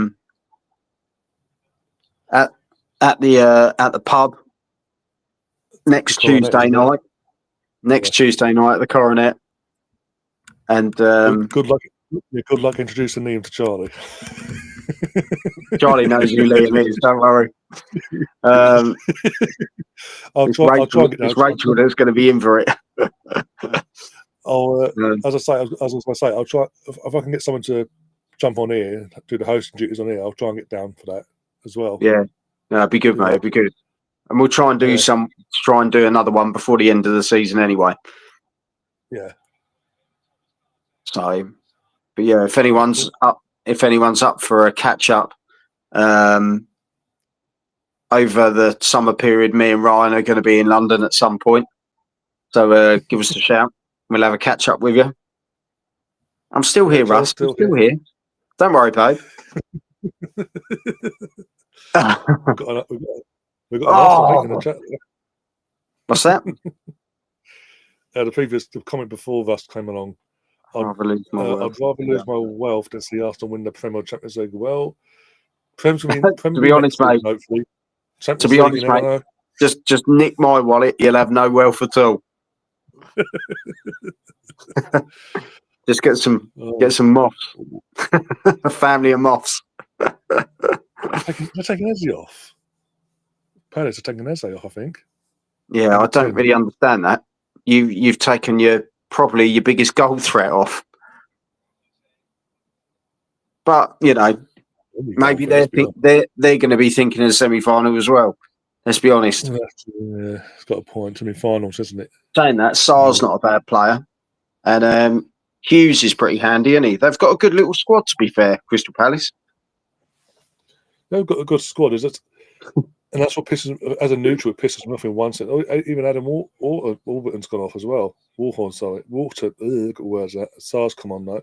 This is what does me head in about the Palace. They've got not a great squad, but they've got a good squad in that could push up European spots. But it just seems like the club itself are happy just to be around the mid-table. As long as they're not in the relegation battle, they're happy. Yeah, strange, isn't it? That Hughes is quite handy, isn't he? He's a workhorse. Yeah, from that point of view, yeah. But you got a comment here for Joel from Russo about your new channel. Yeah. So I've got a wicked interview tomorrow. So I've got Gareth Thompson, who's coming on tomorrow, 7:00. Tune in, people. Oh, okay. And it's a guy who I won't say too much. Left home at 15. He's had a bit of a rough ride, but he started a wrestling school, which actually helps kids who struggle in education, struggle with their mental health. And it's actually become part of the academic curriculum to help kids with bad behaviour and that sort of thing. So he's done really well for himself. Actually was homeless at the age of 15. So it's definitely going to be a give it a watch. Yeah. It's going to be good. Yeah, definitely. Make sure you subscribe as well. Yeah, I'll put it up. I'll put the link in the chat, in the channel group chat and all that as well for everyone to check out. That shows Andre Roberto on the screen. I'm assuming it's his wife this time, not his daughter. Oh, very at the last second. What a save!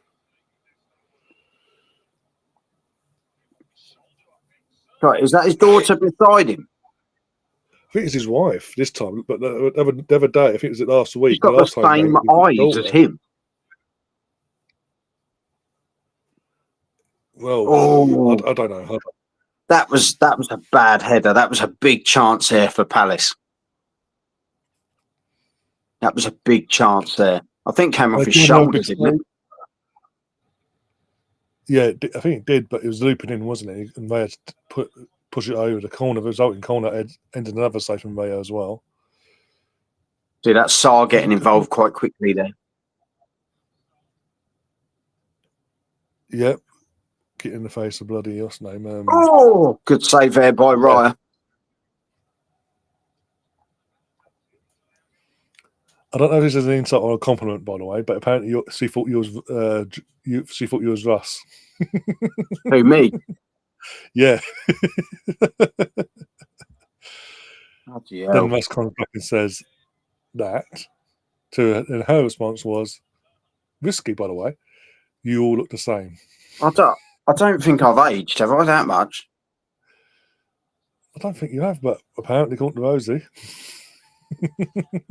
I don't even know this Rosie, and she's chucking it at me. What's going on? So she's Scottish and she's a Rangers fan, so that's cool by me. If she's Scottish, that's fine by me, mate. That's no problem at all. Just remember, they can't get out of the group stages when they qualify for major tournaments. So just have something to complain, have a upper hand about, have a bit of a banter about. You can't. Nketiah just tried something really wild there in the box.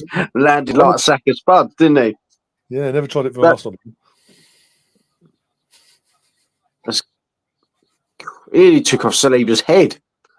What a save again. Fucking hell, Veya's getting his pay shift today. Yeah, but too right. We paid him enough this season. He's got to do something for it now. Okay, that's an insult, Rosie. Come on. That's rude. That's just rude. To be fair, Rosie, that's fine. I did just give you a compliment, but that's fine.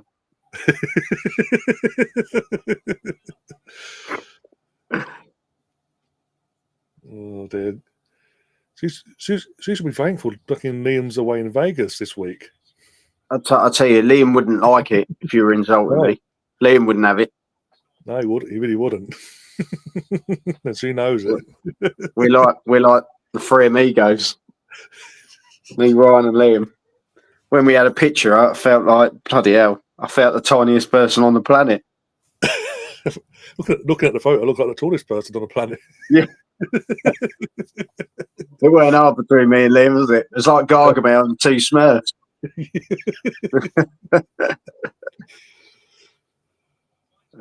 Oh dear. So yeah, Arsenal have just got to settle down a bit here now, to be fair, because it's getting a bit wavery now. They need to just sort of keep the ball, Yeah, work the space a bit more, because it's just that little bit. Look, last 5 minutes, Palace have had 3 shots, 2 on target. We've had nothing. So just need to calm ourselves down a bit, don't we? That was well offside.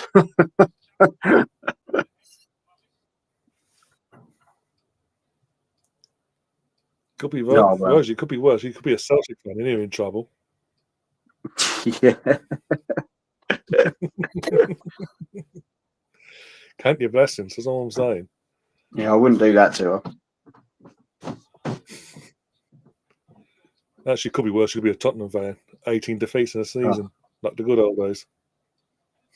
Yeah. Oh, imagine that. And they When, actually 18 before they got money, wasn't it? Before they got money. That's where they were sitting anyway. Yeah, this is what I'm saying. Is like I've done streams in there before. And I'm like, where's this Tottenham fan base think that we're a big club, we're a big six club? Selling Harry Kane really worked out. Yeah, that as well. But most of my childhood, my young teenage years, they spent most of their time where they are now. Literally, minus the European football, obviously. Oh, yeah, you go. Oh, piss off, ref.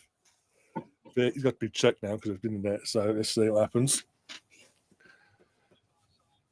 Let's see. Go on. Let's do the replay. You bastards. Hang on. I'm still 4 days behind. Hang on. Was he off? I don't know. I think he's on there. The ball goes out. I think the ball might have gone out. That's what maybe the ball's gone out. Let's have a look. Amazing they can quickly spot that though. Right. So they've got to check it. They've got to check it either way.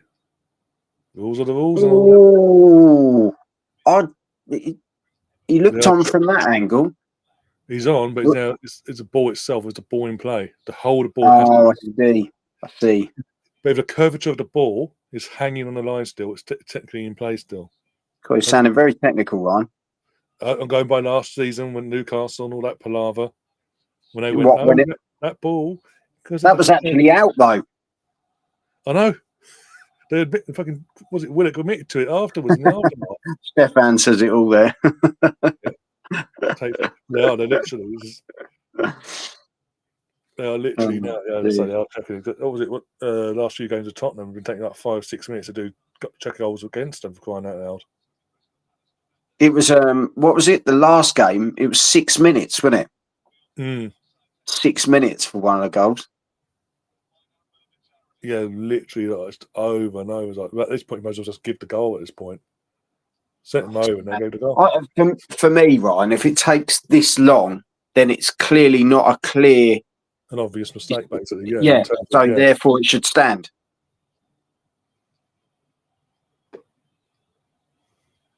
Because no way after 5 or 6 minutes should the ref draw his little invisible square in the air and run over to the TV screen.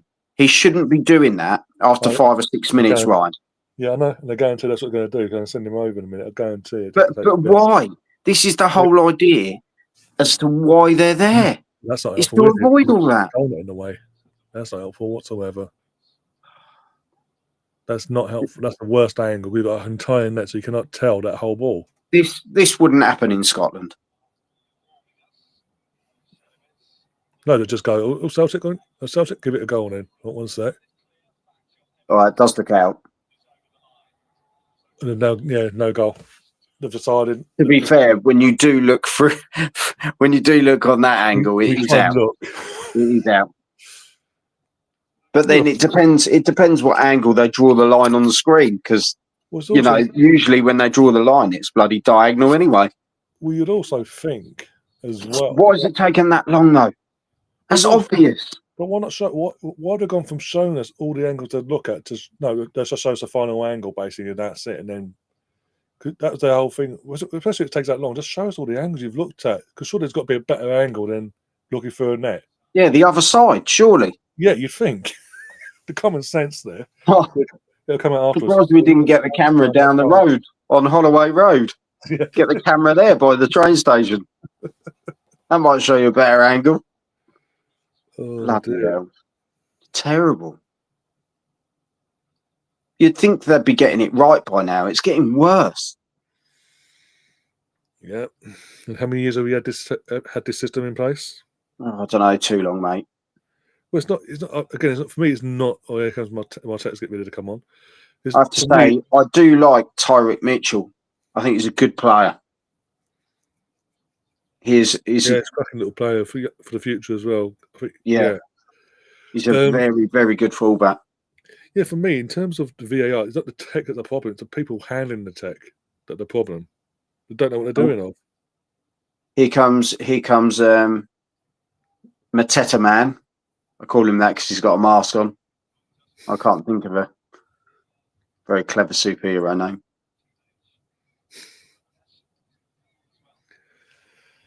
Oh dear. He's a bloody good player, Mateta. That's someone you don't want to give the time and space to. No. So Stefan has said, as we speak, Rangers have been awarded a penalty. Thank you, Chris. Someone agrees with me. It's rare. Oh, what's that? Sky Sports will have a look.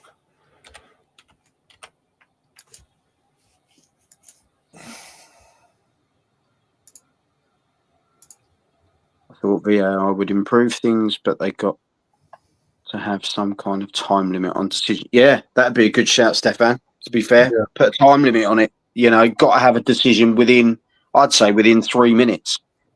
I think it shouldn't go any longer. It shouldn't even really go that long. But, you know, I think it depends on the circumstances as well as to why you're using VAR. It shouldn't take you that long for a goal decision because you've got so many angles. You can tell whether, you know, it's gone out of play or, you know, it's offside. There's so many angles, but it shouldn't take that long. You know, you've got the referee with the watch for if it's a goal or not with the goal line technology. Yeah. So that's eliminated VAR altogether as to whether it's gone over the line or not. So it's really there's not that many other options, is there? Just get the game flowing.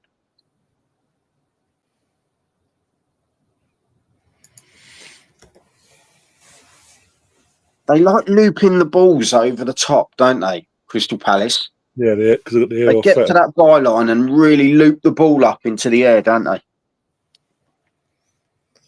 And yet Nketiah is not really that tall to be able to do much about it. But no, not the case. It's a missed opportunity at Arsenal. Where that way, that's the case. Yeah.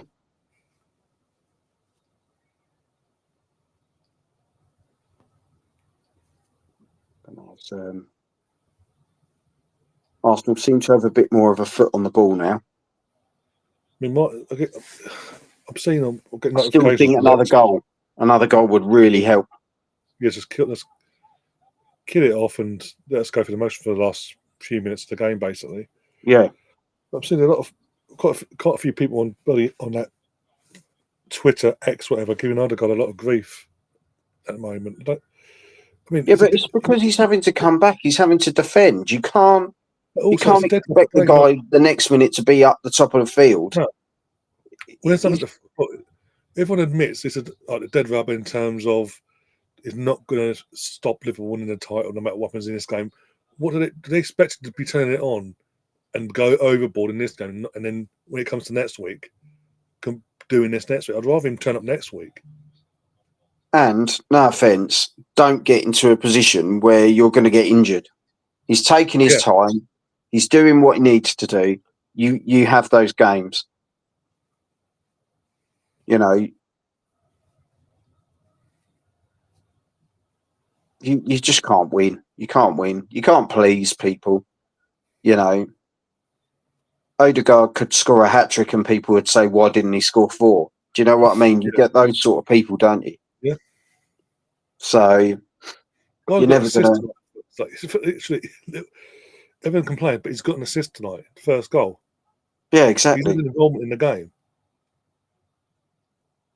And that could be the goal that matters. You Yeah. know, do you know what I mean? That could Yeah. be a big factor in the game, which it is at the moment. 2-1 up. What else do you want? And also, You know, if you like we can't said, find the third, keep the hasn't. ball, put your foot on the ball, and work to try and make the spaces. And that's where Odegaard does do really well.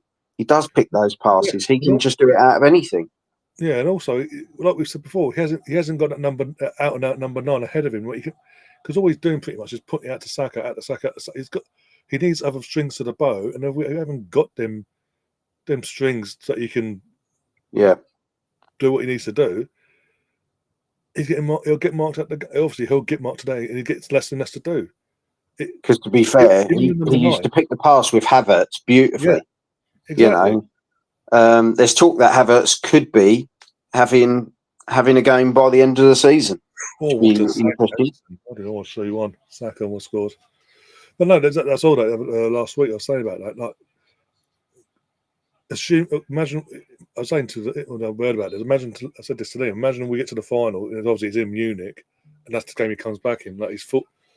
Because apparently what I was saying is that he's literally... that was a cracking save by Dean Henderson. Yeah. That was a very good save, wasn't it? But, what's it, Scouse there? And there you go, Eddie's going off. Gotta say... apparently, since he's saying since he's had his had the surgery, he's worked himself back into training. He's been doing like this. He's doing stuff in the gym. He's doing stuff that he shouldn't. He's really pushing himself basically to get back ahead of schedule. Look, if he can get back, even if it is for the last game of the season, in terms of the league, and if we have a Champions League final to look forward to, it gives him like 10 days to prepare for, and that side of things as well. So be it. I'd rather have him. I'd rather have him available for that final if possible, because the experience he'd bring to that final, because he's been there. Can I just say, Palace have two players, one called Ezzy and one called Essie. Come on, that, but that's interesting in training. That wasn't so far away on the back post there. Nah. Open again. I'm surprised with Palace, especially with Palace. I'm surprised he was so open, basically, on his own. I know he's small, but he's a threat still. All right, you don't have to talk about me like that.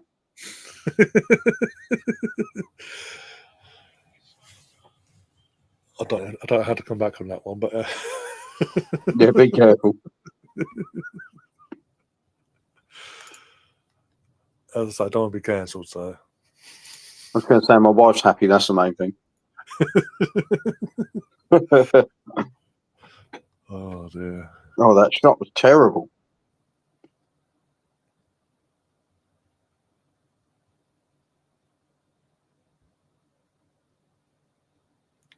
We haven't settled in this game, have we? We just haven't seemed to have settled. No. It literally seems like players that want to be in pretty much not just guarantee, but want to be starting next week are sort of on edge. They don't want to overexert themselves, cause themselves an injury or. But then, because you're thinking like that, you're already. Right, yeah. Oh, for God's sake! Switching off again, second time tonight. Oh my God!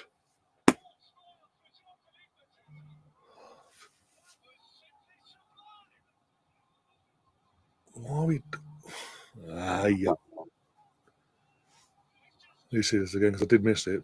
All I saw was a ball loop in. Yeah, Matessa. Uh-huh.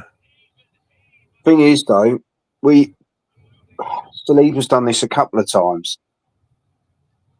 Just clear it. Been a weird one for him this season, Saliba. I don't know what's gone on, but he misses the partnership, doesn't he? But why does he can see? He can see. Obviously, God had someone on him. Mateta was there on him. Still, But why but go no back? offense, why is Raya out that far Yeah, why is Raya when still? Why is Raya when still lurking? Yeah, when you know Saliba and Odegaard are next to each other? You know, that's a silly if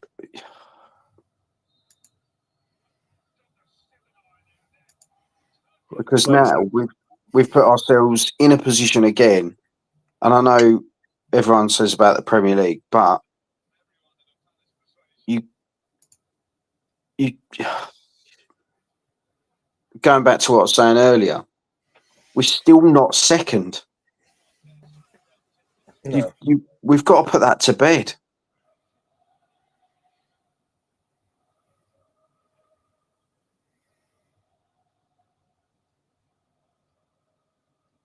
But Again, I guarantee people will go for Odegaard, but no, Saliba's made a mistake in the first place in terms of he knows he can see Mateta's right next to him, and he could cause an issue. I suppose Odegaard should have said, clear it, just Yeah, clear it.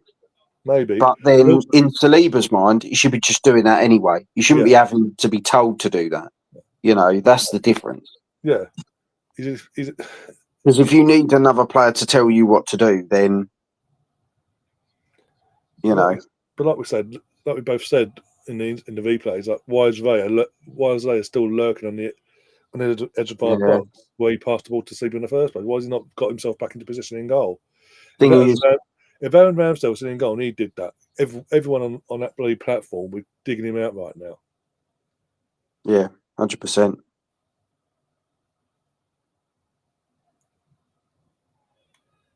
You know, Stefan's right. Do that against PSG and you got a problem, basically. Yep.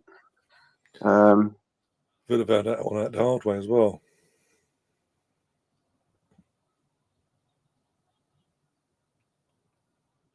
Why can't he? Why have we not thrown Ethan on tonight as well? What is he? It's like I was saying before. Since Saka's come back from the 4 months out, it, it's like Ethan's been like relegated to the bench, It's like he basically never ready to existed. yeah. Saying that he's coming on now, said that. Odegaard's going off for Ethan, and Tierney's getting another run out. Tierney's played well, to be fair. Yeah, considering he knows his future and all that, and ironically, he's getting more minutes now than he did before the that was all dealt with. Yeah, no, I like Tierney. Always have done. And do you know what? He's been nothing but professional, isn't he? Yeah, but I say he's not with it all. He's not complained. He just got on with it basically. Yeah, he's very, very good. Very good. You know, you think at one point, that was there was talk of him being captain. Yeah, that summer actually when buddy. So it just says it really. You know, that's the sort of player he was. Chris is getting excited in the chat. You get excited, my friend, but unless we completely throw it away, you still got to wait till Sunday, on the other side of North London.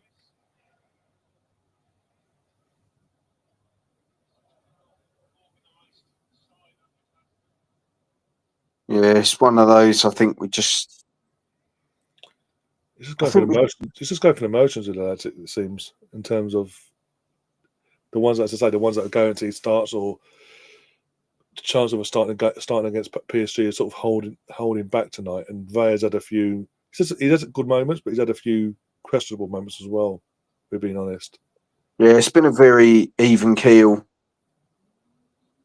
sort of performance. It's not been an outstanding one. It's not, you know. I think the problem is you make mistakes as a keeper, and they're highlighted a lot more, aren't they? This is the thing, you know, as a defender as well. Where if a striker misses, you know, the striker's going to get another chance. You know, so it very much highlights around players during those urgent, you know, critical moments. You know, and it sticks with you, doesn't it? Yeah. You know, you can make one howler and you're on every football blooper video for the rest of your life. Yeah, Mm. if you miss a shot, it's it's all about goals, isn't it? At the end of the day, if you're scoring and creating goals, then you do well in that aspect. But anything defensive wise just gets absolutely illuminated, doesn't it, for everyone else to go, how awful's that? And it hangs on you. Raya's got to use his experience and put it down to, I had a blip today, and we move on to the next one, the big one.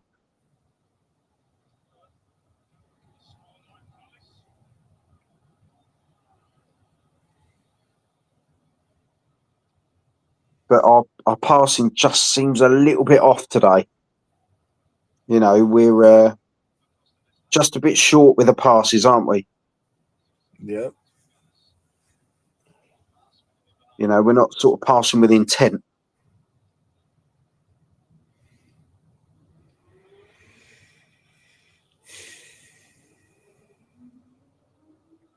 I'll just wait for Russ's comment. Who puts on there that he's happy with something, then we know it's all right. Yeah. Go on, Gabby. Corner. Nope. Somehow stayed in, but okay. Got a throw in there.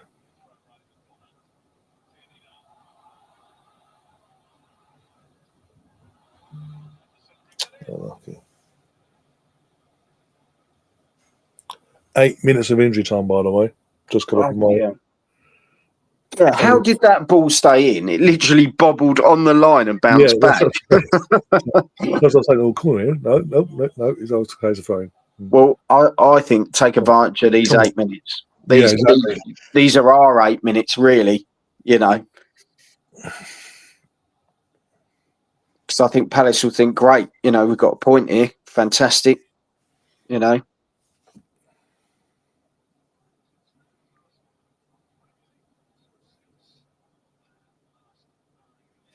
For me, I know Stefan's put, I do get that Arsenal are focusing on the semis, but you've got to look at every game as a final. Every game in the Premier, and I know it's very cliche, but you've almost got to think, well, actually, every game's a big game. You've got to look at it like that in the Prem now, because look at how teams have slipped this year, because they thought they'd just go out there and do their usual, and a lot of Gabby. He's gone down there, but I don't know. Had a chance there, and you'll see. You'll see.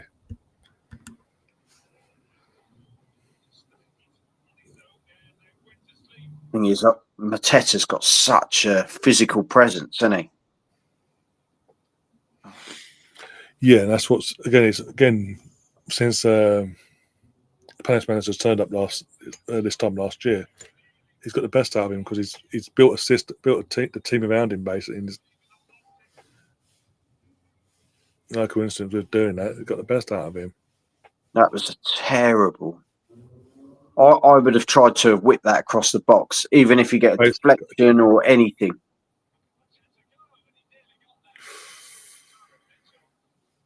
End to end like this.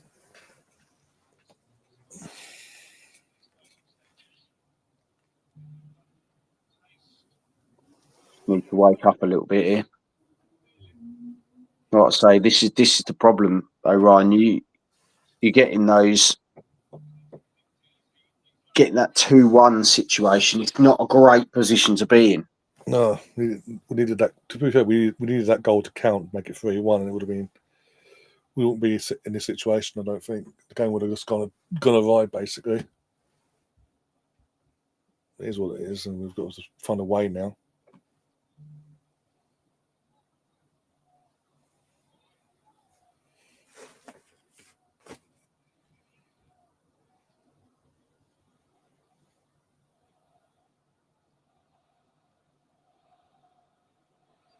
I don't think anyone's mentioned that we're still in the race for the title, have we? Sky Sports and the media in general. Oh, I see. Because it's pushing that narrative to keep, because obviously all they've got is we all know that all they've got is third, fourth, and fifth in terms of them spots up for grabs for the Champions League and all that.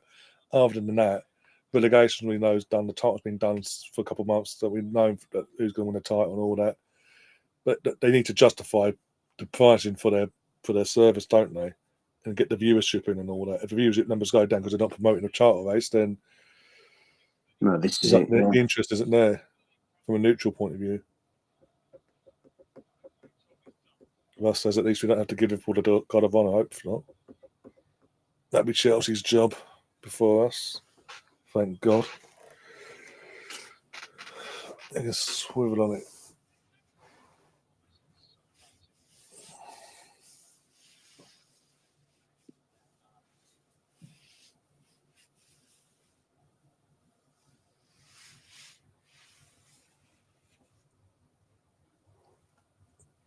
It's like 20 years with this throwing, yeah? Okay. Could you take any longer? Bloody hell. To be fair, we would have been carded by now. Oh, yeah. Not just one card, 2 cards and off.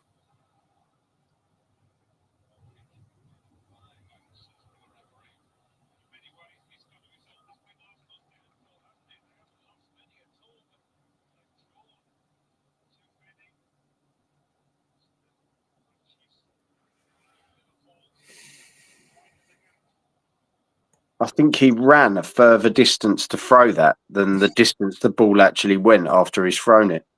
Yep. You couldn't make it up. He took a massive run in then, and it didn't really go anywhere, did it? I tell you used to have a cracking throw was Gary Neville, didn't he? Bleeding heck. Yeah, back in the day, yeah. He used to absolutely launch that thing into the box. Roy Delap as well. Yeah. That was pretty much a fucking set piece in itself, that was. I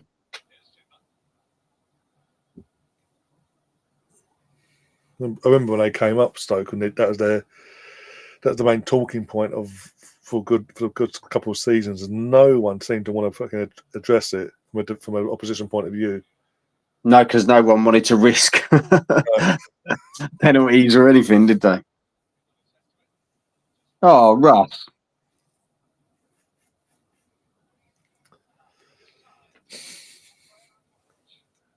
Oh dear.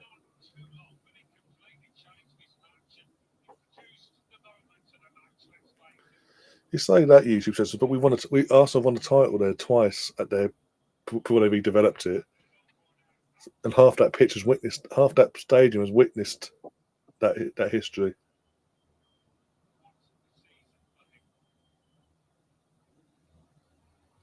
I just can't believe how many draws we've had this year. Third, as it stands, if this continues, we'll be our 13th draw of the season. Yeah, that's the difference. It's not good enough. No, worse than especially when you look at some of them where we've given. You know, that's 2 mistakes that have let them back in this game. You know, that's the thing.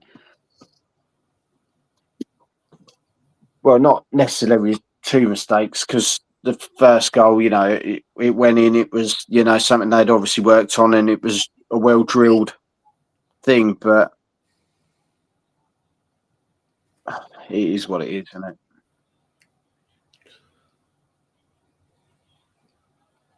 You know, as you say, as long as you just got to put it right in the next game, you've got to look at this game and say, right, there was this mistake. How do we make it better?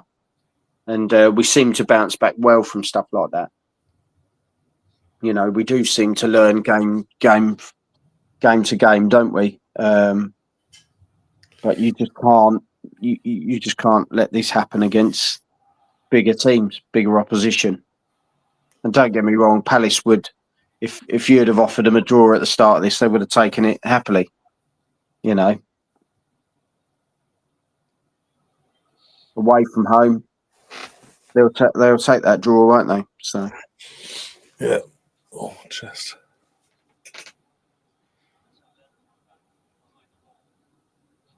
Cool. AC Milan are beating Inter 3-0.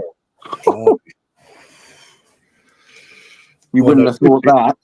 I know one person will be very happy, and I know one person will be very unhappy right now with that. Bloody hell. Yeah, full Somerset's gone. Yeah, to be fair, Few a draw. few boos in the crowd, by the way. Yeah, but There you go. at the end of the day, you got to take the draw. And yeah, we go on to Tuesday. So Arteta looks pissed. You'll see him in a sec. He looks like he wants to rip their heads off. And again, the goals were conceded. Nothing to do with Kivior in terms of nothing he's done wrong. no, another good game. I think there's positives to take out of it. He'll probably take a lot of positives going into the next game, which is good. Trossard, another positive. Rice still had a good game. Kind of went a bit quiet in the second half, but you know, when you're kind of just on the defensive back foot, it's very hard to sort of pull something out of the bag to, you know. Keep the momentum going, yeah. Yeah, as you say, it's a draw. It's not a loss. We've got to go into the next game, clean slate, and off we go again. So see what happens, Ryan. See what happens. Yeah, definitely. You know what? With that, we are going to get out of here because it's it's now for PSG. We've got 6 days prepared for PSG at home. Tuesday. Yeah, next Tuesday night, 8 o'clock kickoff and all that. So there's no excuse at the weekend. There's no excuses. Train. Get this performance out your system. I'd rather get, again, I know as hard as it is to say, because the title has been gone for weeks, get this out the I'd rather them do it, have it out the system tonight and ready for the main event of what we need next week. Apart from that, though, it's going to be an interesting one next week in terms of obviously who's going to replace Partey in that midfield. But apart from that, yeah, it's just I would have liked to see us just turn a bit, just to have even that third gear, just go through the motions, get the 3 points in the bag. Yeah. 2 defensive switches, switched off twice in defence, and got punished for it.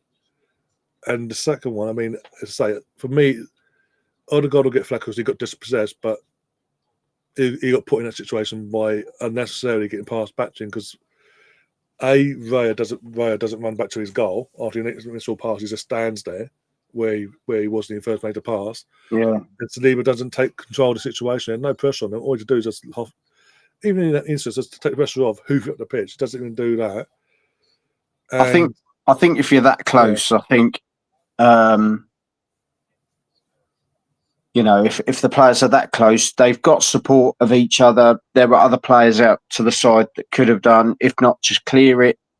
We've kind of made it just harder for ourselves there on that one. And as I say, we've got to learn from it, crack on, and move on to the next. You know, if you dwell on it, we'll get punished in the next game. So, yeah, roll on, mate. Roll on Tuesday night. Liam's just tweeted out, another game I'm not there. We don't win. The curse continues. For God's sake. He's there on Tuesday, though. So that's good. Yeah, he's back for Vegas by then. So don't worry. Everything's okay. The curse will be lifted. There's your omen. It's all good. It's all good. Right, I better go then, Ryan. Yeah, Thank you very much for having me, as always. Big shout out to everyone in the chat.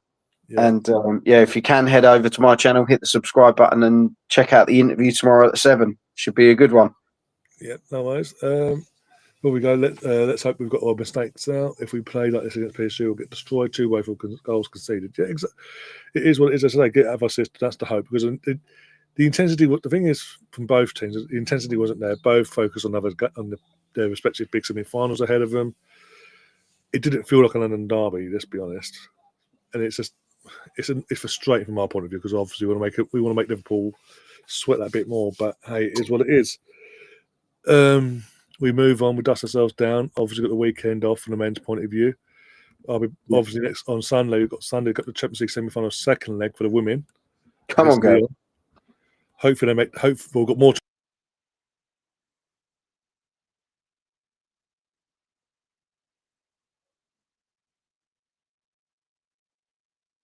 So I don't know what's happened with Ryan. I think he's frozen. We're still here. Ryan, are you still kicking about?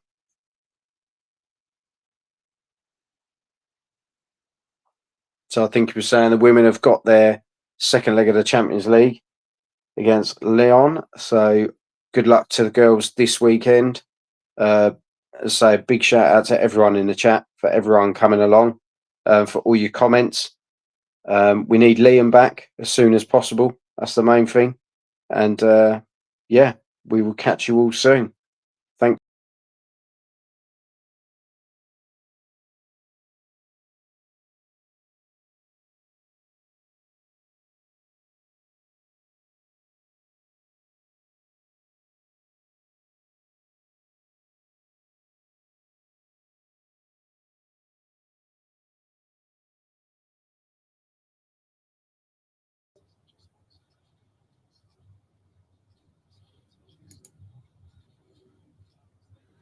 No idea what happened there. Apologies.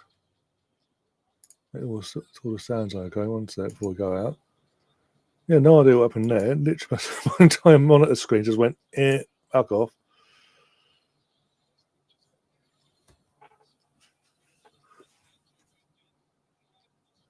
As I say, my entire monitor here, my first monitor, it's fine. Still, this one, for no reason, with the keyboard, just went. I'm like, what? The mouse was fine. The mouse actually kept on going, and something there like, and it's just it turned itself on. It turned the screen itself because everything else was working. But she's turned itself back on. Apologies for that. The joys of being live and all that. Always these little gremlins in the system.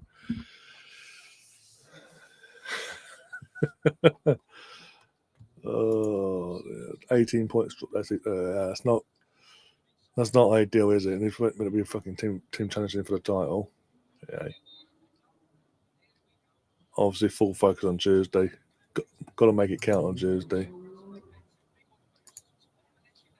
It's gone opposing, but in the meantime, we lost. Instead of sticking around, he pissed off. Bastard. Joking. Ryan's so disgusted with the result. He's given up. Yeah, feel like it, to be honest, but it's more performance. It's just like do enough to get the points, keep the confidence and momentum on our side. Too many players have too focused on Tuesday, in 6 days' time. Too focused on that and not missing out on that, basically. Not wanting to risk any injuries and things like that. It was what it seemed anyway.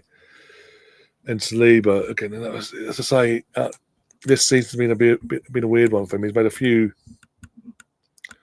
odd judgment calls this season, throughout the season, sorry.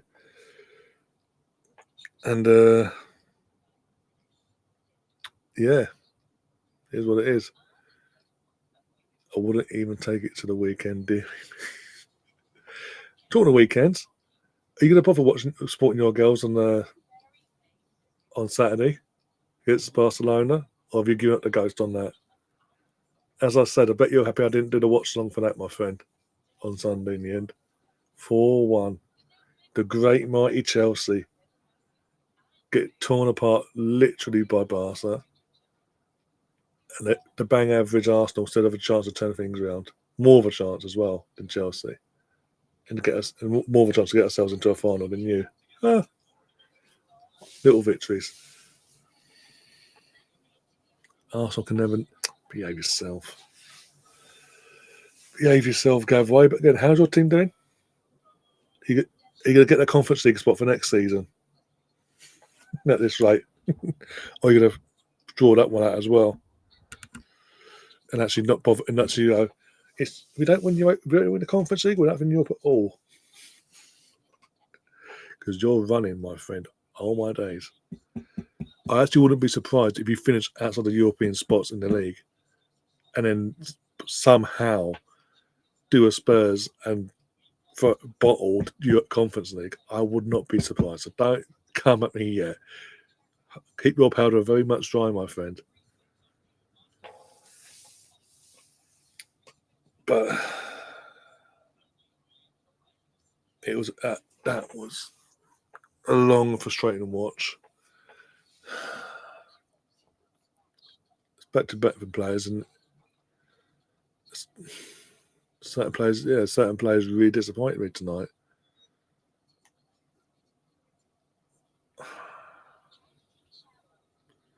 title done or not, they should have done better. Let's be honest.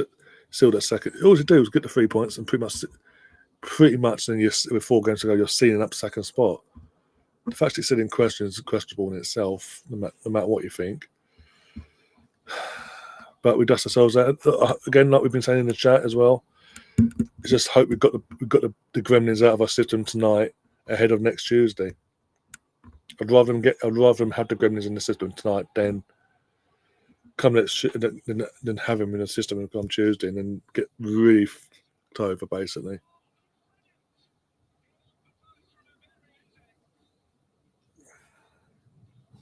Your mind games worked, Gav, by the way. Your mind games worked. Didn't work on Sunday, but it worked today, clearly. Look, we dust ourselves down, we go again. But you know what? With that, I'm going to get myself out of here. Go and get myself some respite and all that. And go from there, really. We'll be back. We'll be back tomorrow for the Ultimate Who Am I quiz. 10 past 8 UK time. Again, a couple of hours, bit of a laugh. Switch off from all this and what's the headline come to PSG on Tuesday. Have a bit of fun, bit of a laugh. Saturday, I'll let you know tomorrow what we've got planned for Saturday. Sunday is obviously second leg for the women's team in the Champions League semi-final, second leg. And in Lyon, we're 2-1 down. We can say, unlike Chelsea, we've got a chance to turn things around there. More of a chance than them anyway. Hope you try and get ourselves in the final, into a European final there. Hopefully. How did a player get? How's Jean-Philippe Mateta got player in the match? He played 50 minutes of the game. I know he scored the equaliser and all that. What else did he do to get to merit the man playing the match there? You can't say man of the match anymore. Even though I just said it, but anyway.